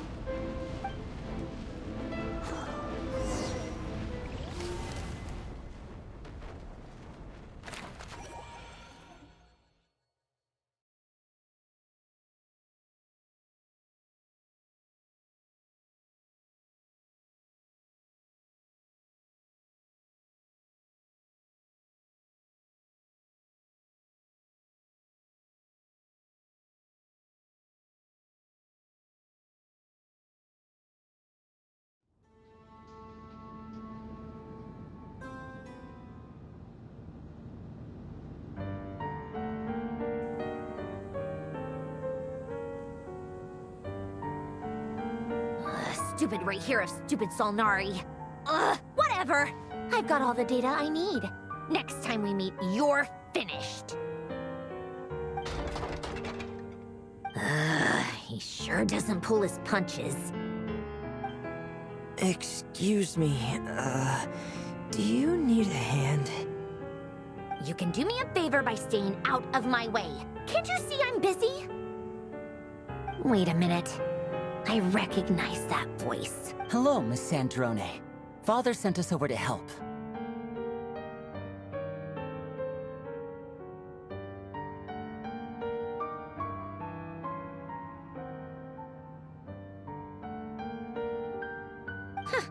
How considerate of her.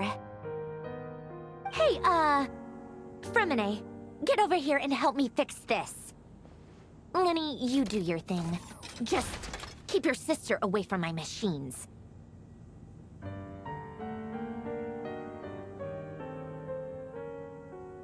Nearly every machine that Catgirl touches ends up going haywire.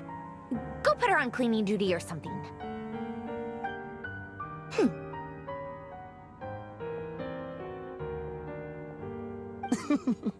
Then let's start downstairs. Fremine, we'll leave this place to you. You've got it. Wait a second. Pretty sure there's still some tea in the cupboard. If you want some, you'll have to make it yourselves.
Yep.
It's a relief to see you all made it back in one piece.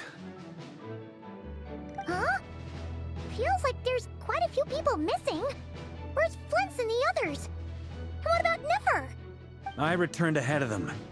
Flint is helping Aino and Anefa to set up the decoys and buy us some time. As for Miss Nefer... Boss is still wrapping things up on her end. She sent us back to fill you all in on the top secret intel we've been gathering. I see. Then let's get right into it. But first, who do we have here? You brought someone else in to help? Greetings. I was invited here to help as a longtime Tea Party companion of Columbina's. You may call me Arlecchino.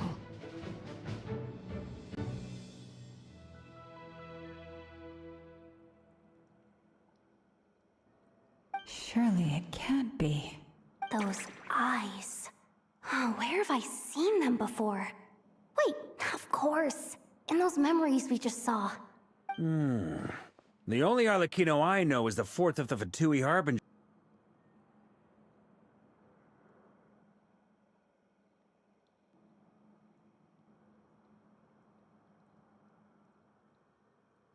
You are well informed, Grandmaster.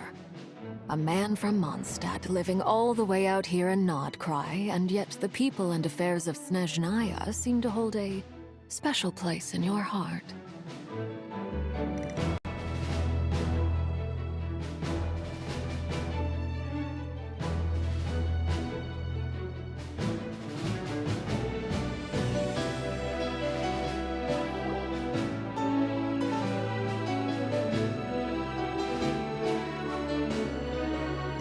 It's a relief to see you all made it back in one piece. Huh? I returned ahead. Boss is still wrapping things up on her end. I see. But first, who do we have? Greetings. I was invited here to help as a longtime Tea Party companion of Columbina's. Surely it can't be. Those eyes. Oh, where have I seen them before? Wait, of course. In those memories we just saw. The only Arlecchino I know is the fourth of the Fatui Harbingers. You are well informed, Grandmaster. A man from Mondstadt living all the way out here in Nodcry, and yet the people and affairs of Snezhnaya seem to hold a Oh, the feeling's mutual. Sounds like you know all about who I am, too. A Fatui Harbinger. The atmosphere in here just got really tense. Guess we can't just start trusting Fatui Harbingers, even at a time like this. I must admit, though, I'm a little curious. Seeing as the Moon Goddess no longer belongs to the Fatui, what makes you so willing to put your neck on the line here? Nor does Nodcry belong to Mondstadt, Mr. Varka. Yet still, you're fighting for it all the same.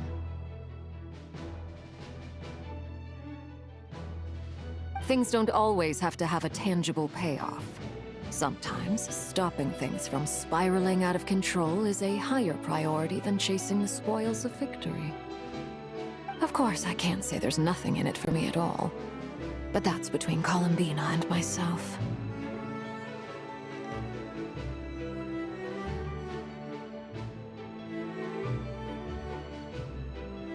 Forgive me. I don't mean to doubt you. It's just that the Fatui really have been the source of many of our troubles. We have our own way of doing things here in Notcry. But ever since they arrived, the Fatui have treated us with nothing but hostility. I know there's been a lot of bad blood between us in the past. I've done my utmost to avoid friction whenever I could. But sometimes fundamental conflicts of interest simply can't be settled amicably.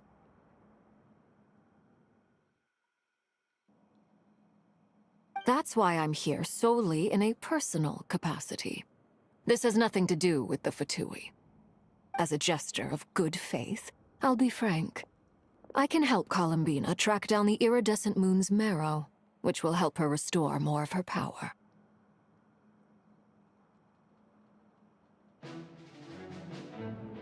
Anyway, what else is on the agenda? Let's begin. She says she'll be frank, then completely skips over the details. Looks like she doesn't want to give away too many secrets after all, but she clearly wants to change the subject. It'd be awkward if I tried to bring it up again now. I guess we'll just have to go along with it. She's the fourth of the Fatui Harbingers after all.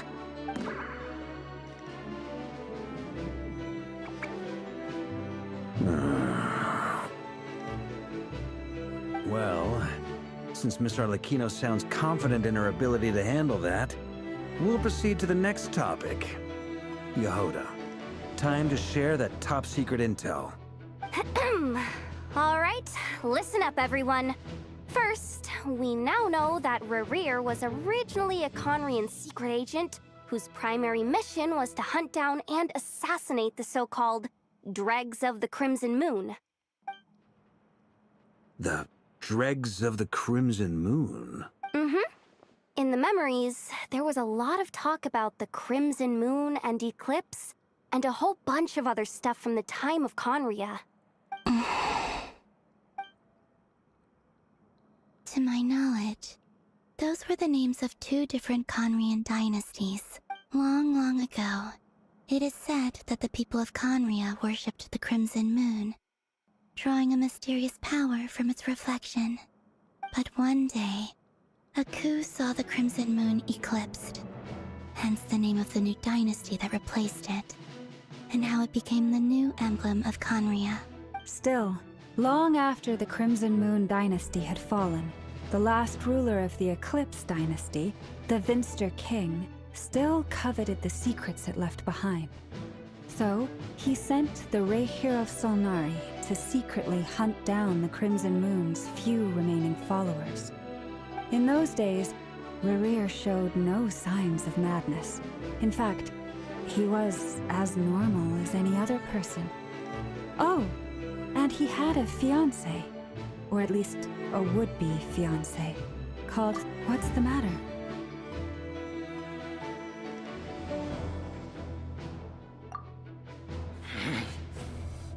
Verfnir, Freindaughter, Flinders.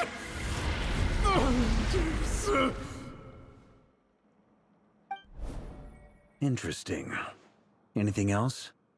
What about this would-be fiancé of his? Well, she was a researcher at the Universitas Magistrorum, but it felt like she was hiding some kind of secret. Oh, and one more thing. For some reason, Rerir's fragment also contains some of Thelindis' memories. Well, no shortage of potential leads, I'll give you that. In any case, it sounds like we can conclude that while Thelindis was still around, Thelindis, it seems, must have been the one thing in this world that he couldn't let go of. Tell me, though, were these pure-blood Conrians we're talking about here? Why do you need to know that? Hold on. If she was a pure-blood Conrian... Oh yeah! Just like how it was with the captain! If we could somehow find her, do you think there's any chance Rerir might regain some of his sanity? It's possible, but it would take a miracle. We can't pin all our hopes on that. That merger merchant who never knows, Dory Sangama Bay. Maybe we could hire her to look into it. All right then. Let's keep working in our separate teams. Traveler, Paimon, Kutar, and Miss Arlecchino will go look for the iridescent moon's marrow. As for the others... On the way over here, I noticed that the Wild Hunt monsters had grown even more frenzied in their search for Kutar. At this rate, the people living here will be in grave danger too. So I'm thinking of gathering together some of our followers to go... I'll head back to the curatorium and meet up with the boss. Feels good knowing we've all got something to be getting on with. Given that the Wild Hunt has been a lot more active lately, the Lightkeepers have likely begun their own operations too. If that is the case, someone will need to pass the news on to Flint's. I'll hold the fort for now, then discuss our next move with Flint's, Aino, and Anefa when they get back. All right then. Well, the clock's ticking. If that's everything, we'll be on our way. We'd better get moving too. We'll try to buy you as much time as we can. Relax. Just do your thing. I decided to call in some backup since things are getting so hairy. Stay safe, everyone.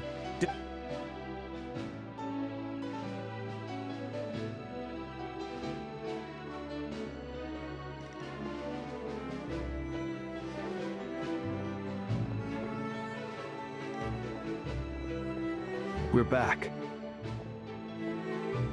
Did we get here a little early? Or a little late? A tad late. The others have already set off. To summarize, our resident moon goddess has found us a new ally. And Boss Nefer, hasn't everything going smoothly on your end? Not great. I don't know how long we can stall them for. The decoys are getting taken out way faster than we imagined. I'm gonna make some more later, but I need a timeout first. I'm so tired right now.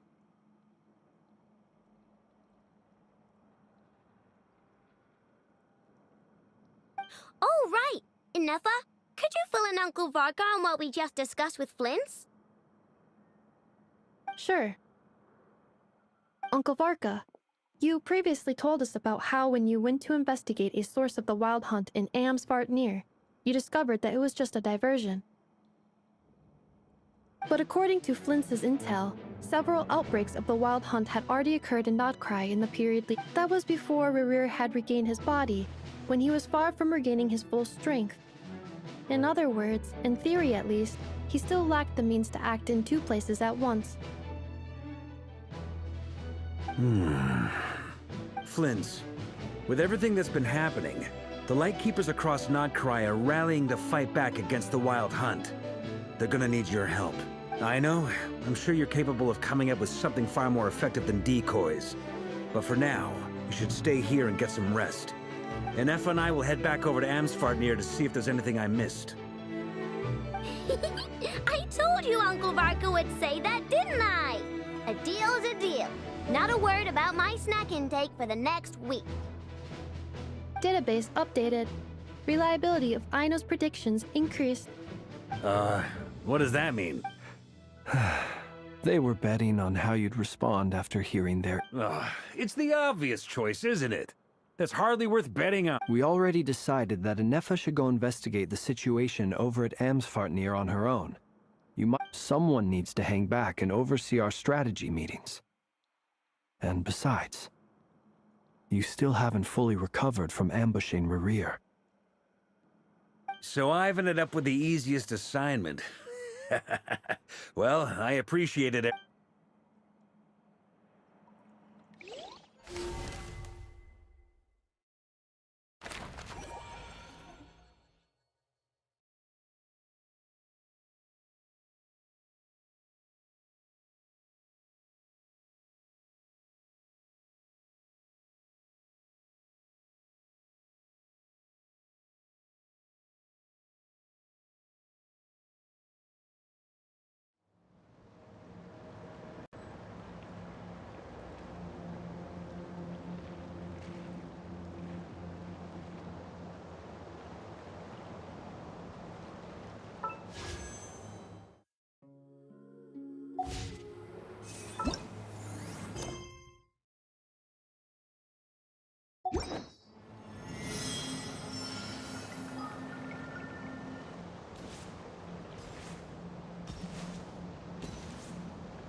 Here, this will serve as a good spot to cross over. Arlecchino, hold up a second! Since you brought us all this way, would you mind telling us what you've got planned? We still haven't got the slightest idea what's going on here. And if even Columbina doesn't know where the iridescent moon's marrow is, how do you? Simple. Because I am an inheritor of the royal bloodline of the Crimson Moon, and one of the last surviving embers of the Two Worlds' flames. Huh?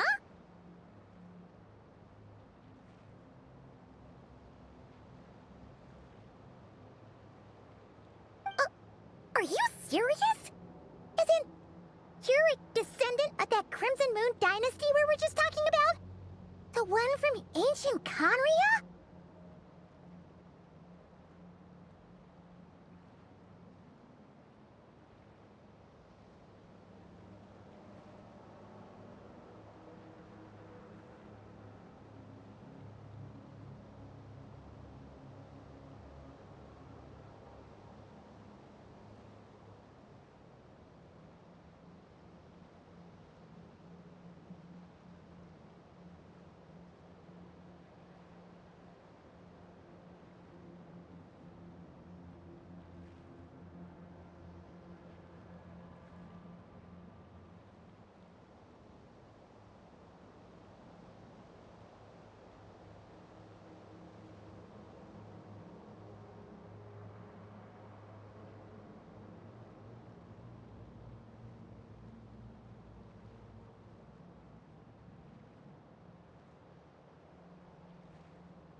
Your surprise is understandable. I was also taken aback when I first learned of it.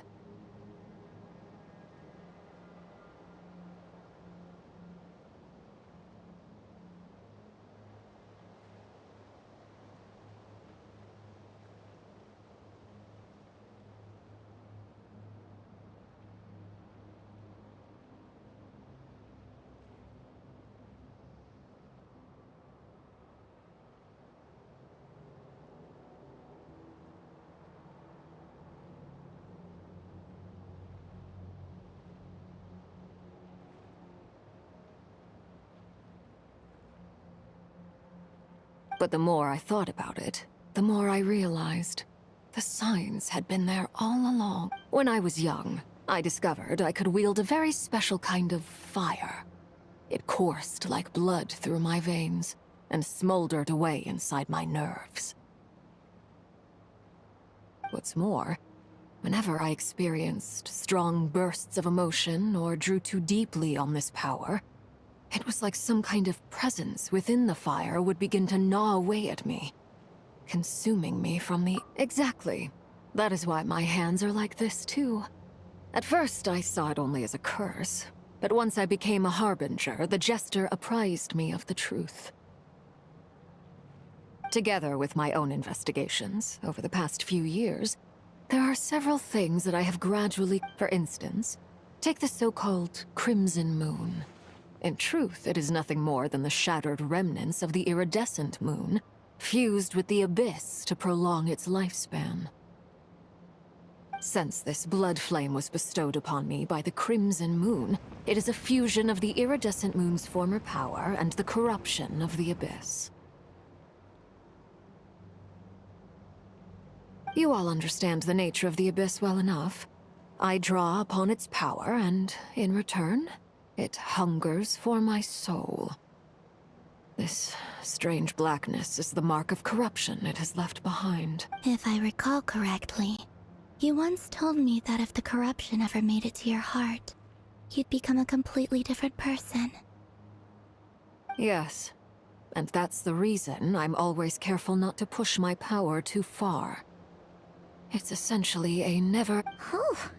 Sounds intense. Anyway, the rest of my story can wait.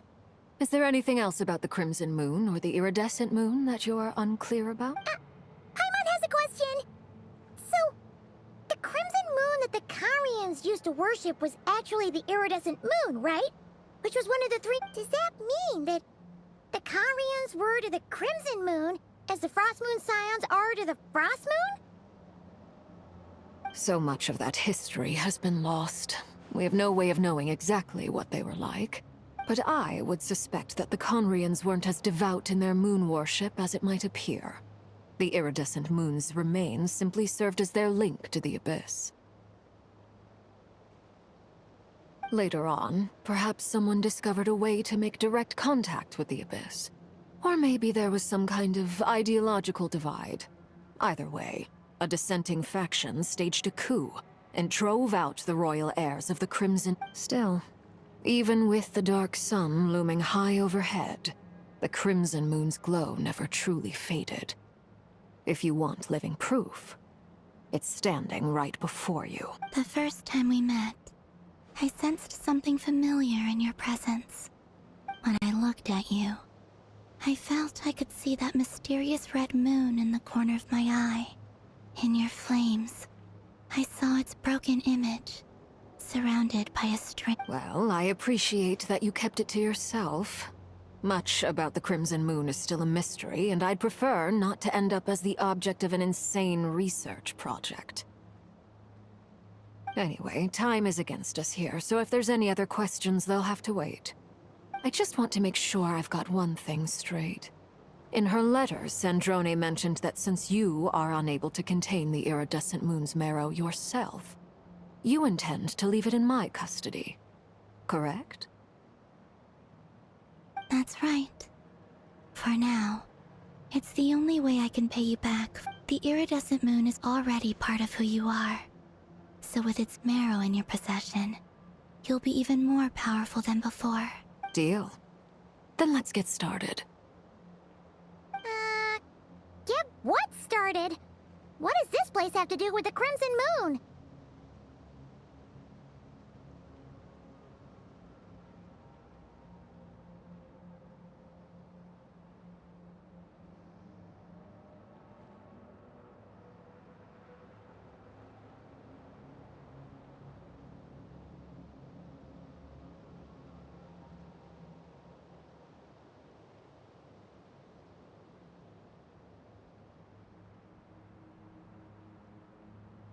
When I first became a Harbinger, the Jester gave me a book called Paranhari, also known as Leobranto Inamorato.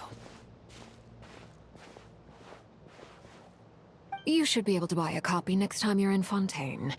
It's a love story set in the Crimson Moon era.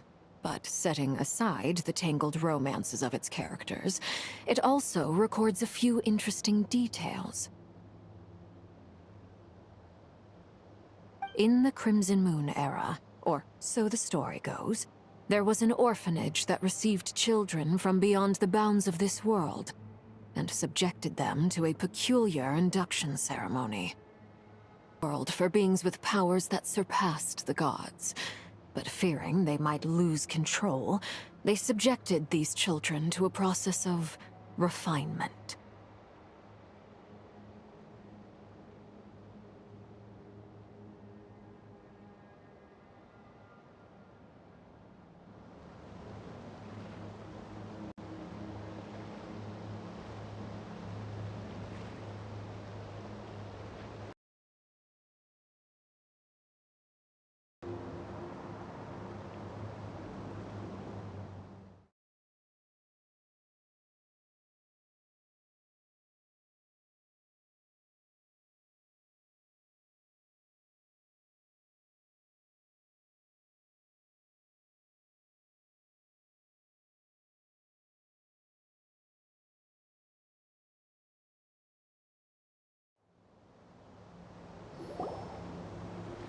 Here, this will serve as a good spot to cross over.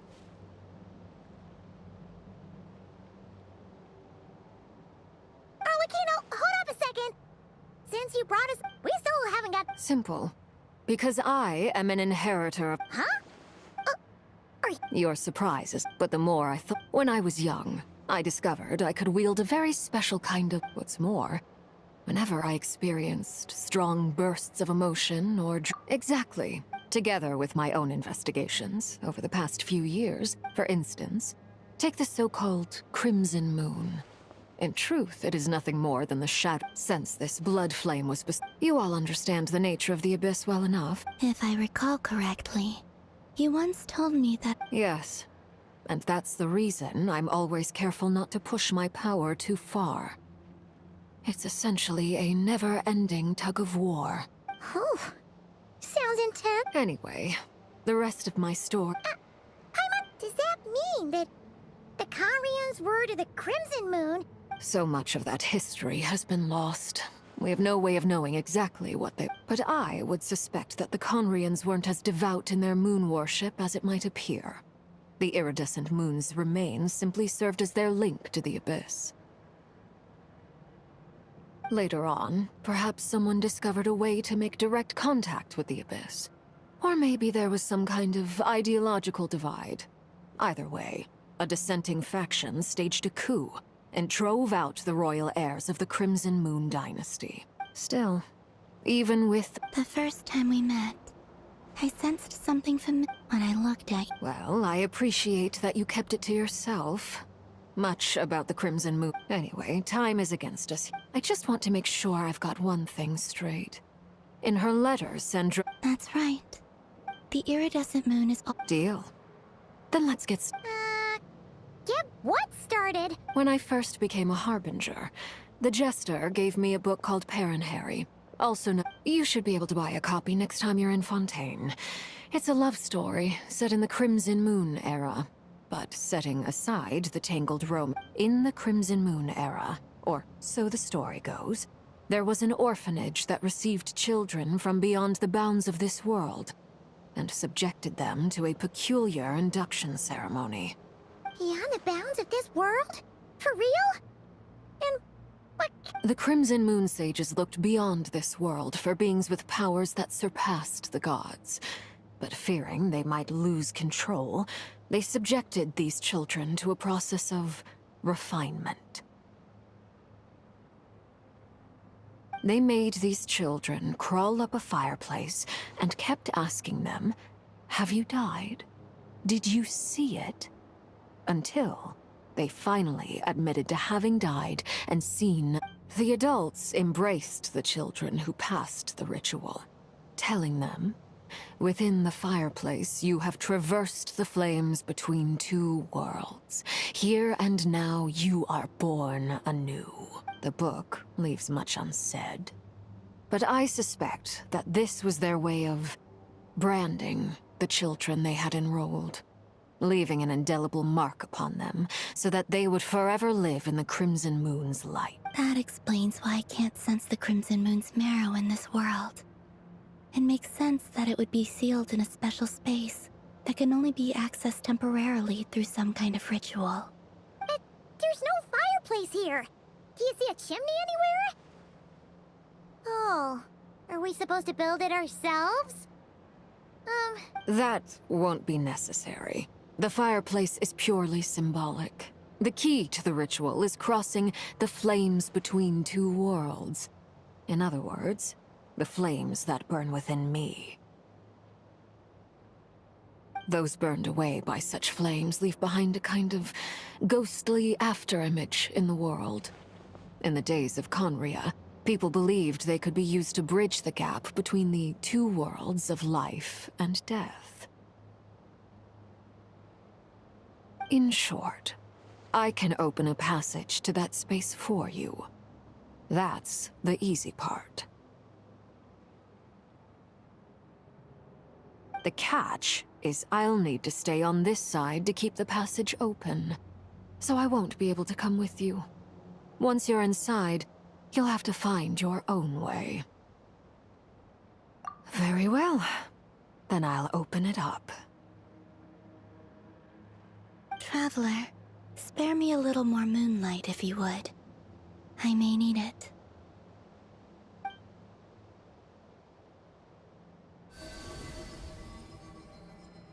Thank you. I feel like I've recovered some of my strength now.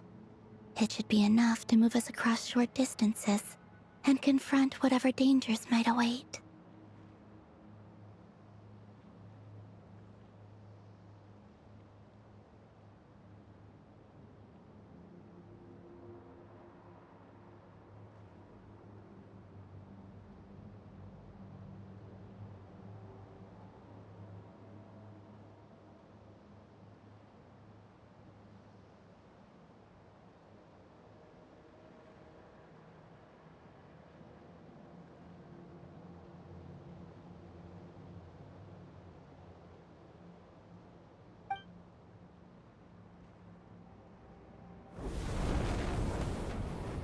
Mistress of the seven hues of ages past, Great Mother of the present, crimson-clad sovereign of the two realms. By fire severed, by fire renewed. I offer myself now and beseech your descent.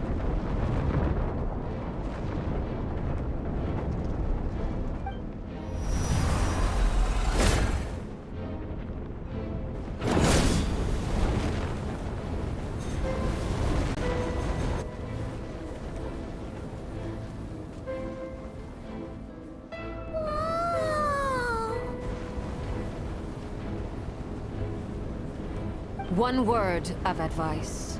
As you're crossing over, no matter what voices you hear... Got it! I sense a sinister gloom inside. But also the familiar... I feel that I am about to meet an old friend who has changed beyond...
What a tragic sight.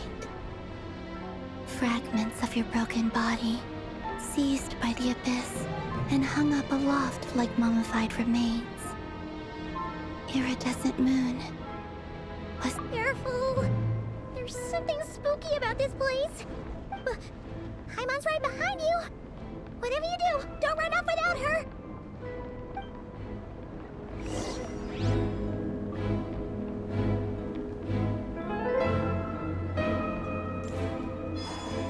By the way, Kalambina, didn't you tell us that the iridescent moon had shattered into pieces? The moon up there looks pretty whole to Paimon. How is that possible?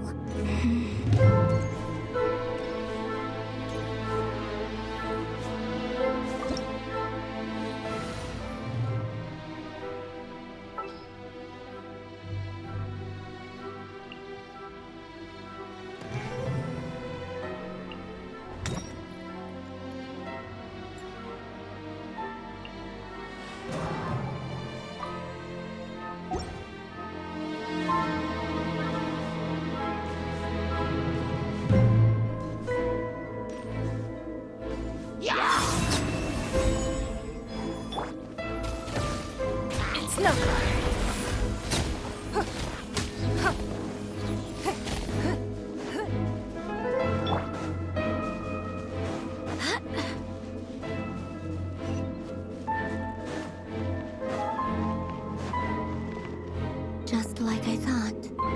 It was only a facade.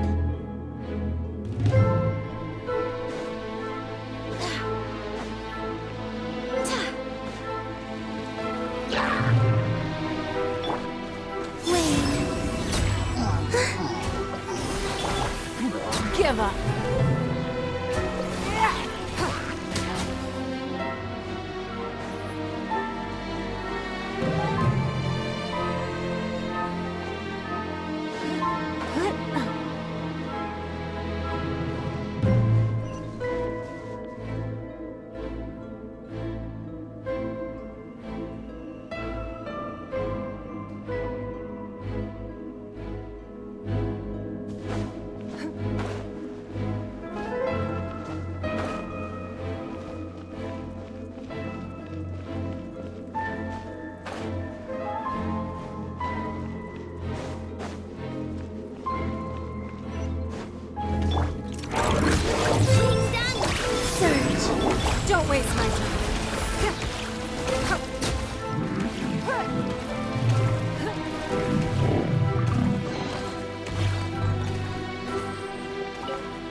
No. I'm not sensing anything up there. It's coming from under the mountain. Let's see. Ah!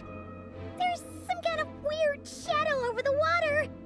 Wait, see that? Looks like a mechanism of some sort. Let's...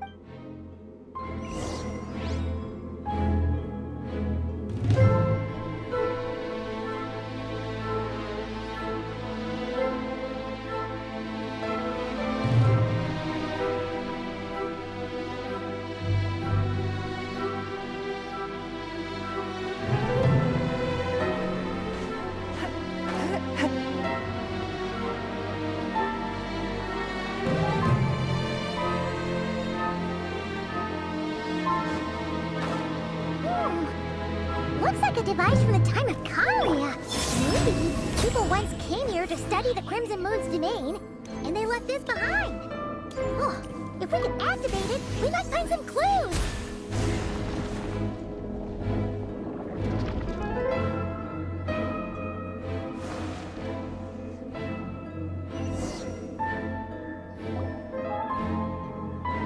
Hey, look at that! Now that the mechanism's running, the shadow in the water looks different. Do you think these mechanisms might be the key to unlocking the... Felindus, we'll leave the rest of the research in your hands. We'll be heading back now. I hope this isn't ruining date night. Ugh. Mind your own business. Just leave me some snacks on the table. Felindus? Is that Rear's girlfriend?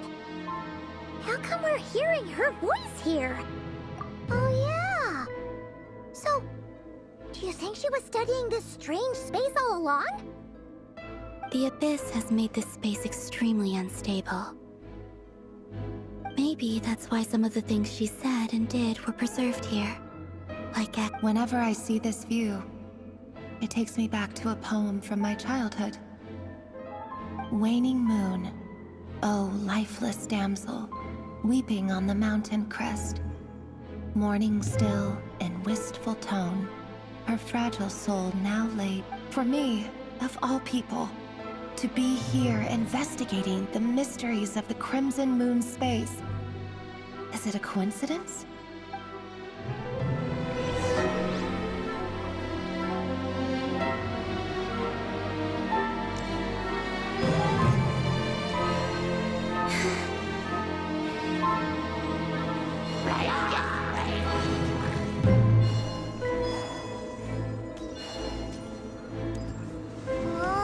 Looks like the Abyss has messed up this mechanism. We need to find a way to get it working again. Let's see if there are any other devices nearby.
So the moon marrow, or rather the power of the 3 moons, is the key. If it really does exist, then maybe this madness can finally be put to an end.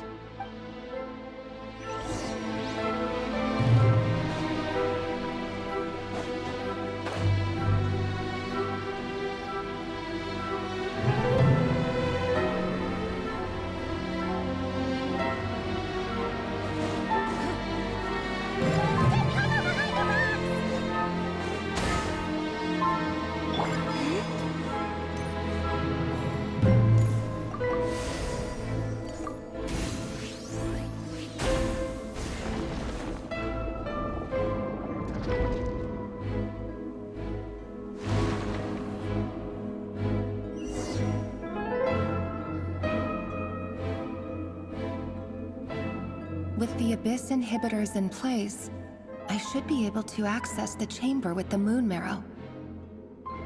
Oh, Rerir, with every step you take, you're drifting further from what you truly desire. But you're not the root of the problem.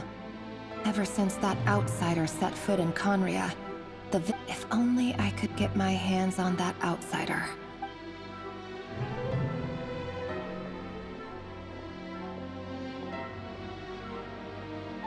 Hey look! The moon's reflection is back to normal! Elendis' voice mentioned a chamber with the Moon Marrow. Do you think maybe it's hidden in the moon's reflection? It must be. For within it, I sense the fragile... Then there's no time to lose!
The iridescent moon's marrow, still burning away like an undying flame, yet now contaminated by the abyss. If we can purify the abyssal power within, we should be able to obtain its untainted essence.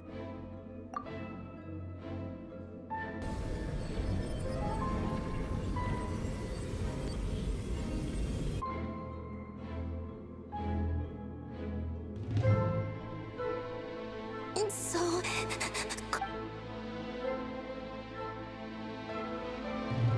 Is it you? Are you here? Huh? Are you talking to us? At long last, I can see you once more. I'm sorry, I lied to you. Even knowing what was to come, I still couldn't let go of the moment the moon shattered. My body began to split apart piece by piece. Like I was being cut into pieces by 1,000 blunt blades. Tell me, what was it that brought you to us all that time ago? If only I had possessed your courage. Then you look so puzzled. That's how I felt. But trust me when I say that everything happens for a reason.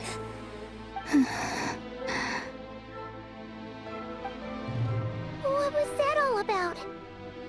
It sounded like she was speaking to a long-lost friend. But none of us... Perhaps.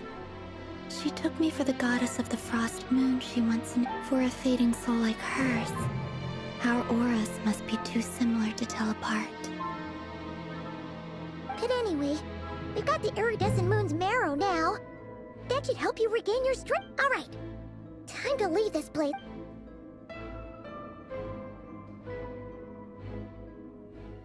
That's odd. This place looks different than when we came in. Waning moon. Huh? Oh, lifeless damsel. Oh.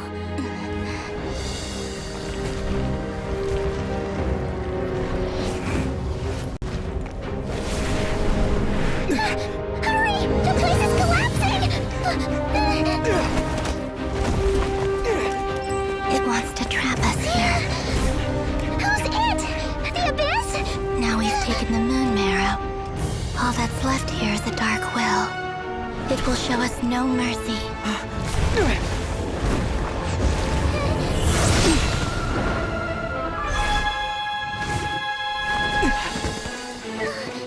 Give it back! The crimson moons! My marrow! My heart!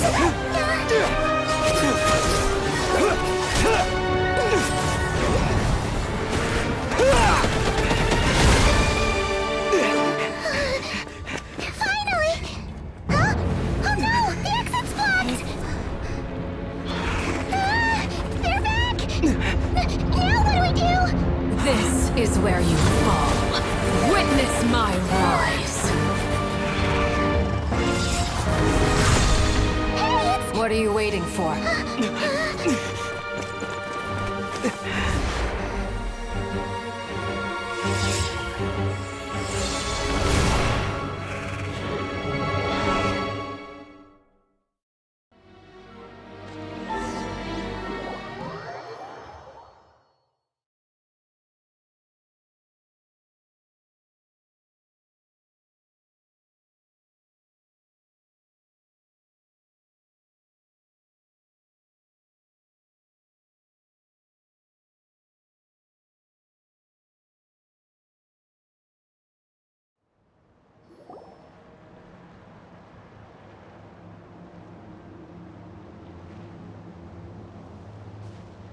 Oh, we made it! Was that you, Arlecchino? Did you save us? Wait, your hands! They're... Oh, this? Don't worry. It's a small price to pay. The Abyss wanted to trap you inside, and I defied its will by bringing you out.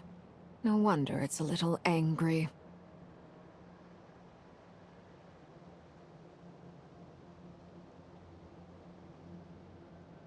No. I have paid the price, albeit a small one, and it cannot be undone. My hands have already fused with the Abyss. Purification would simply destroy whatever's left of them. But surely... Oh, We're so sorry, Arlecchino.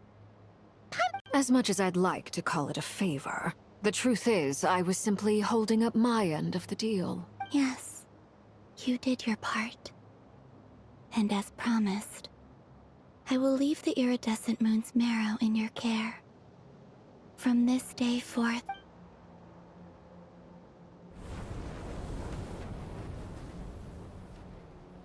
I'll take that as a blessing.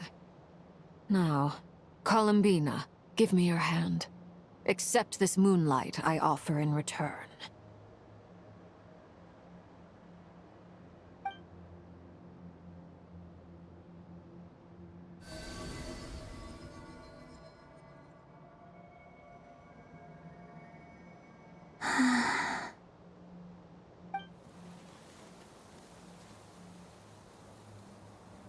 Feeling stronger? Hey, Columbina! Are you... I'm fine. Our powers are a little... By the Frost Moon's authority alone, wielding the power of the other moons was always going to be a stretch. Still, I think it's fair to say that your strength has returned, at least to the level it was at as Third Harbinger. It's still not enough. There's no way I can hope to challenge Rayrier like this. Just one more ray of moonlight, if you would. It's okay.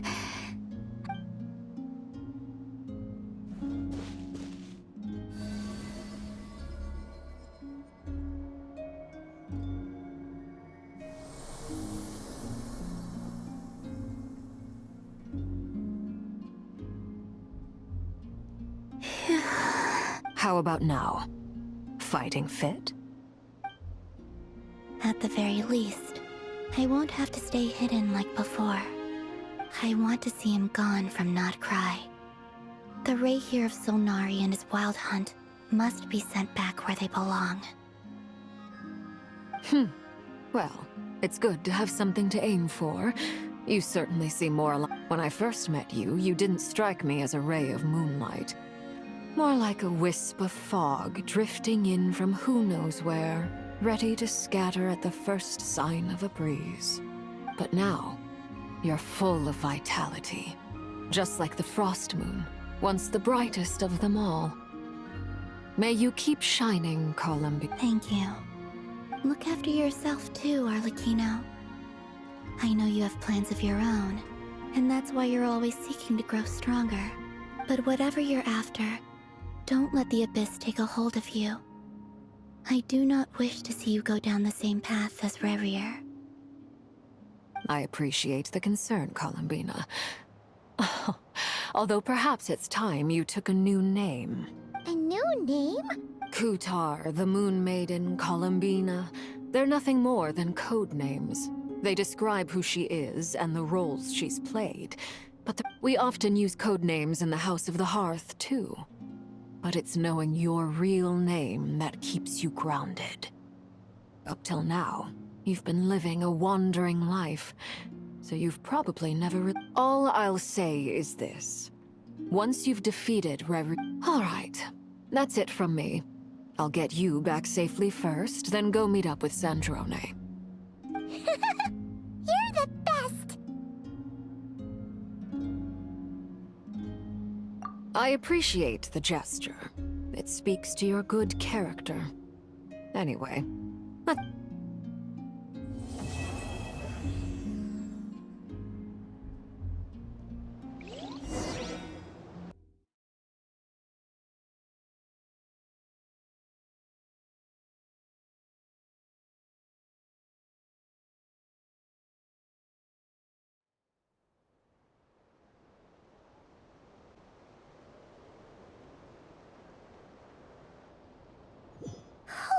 It was a close call, but we got the iridescent moon's marrow and restored Columbina's strength. And that's all that matters.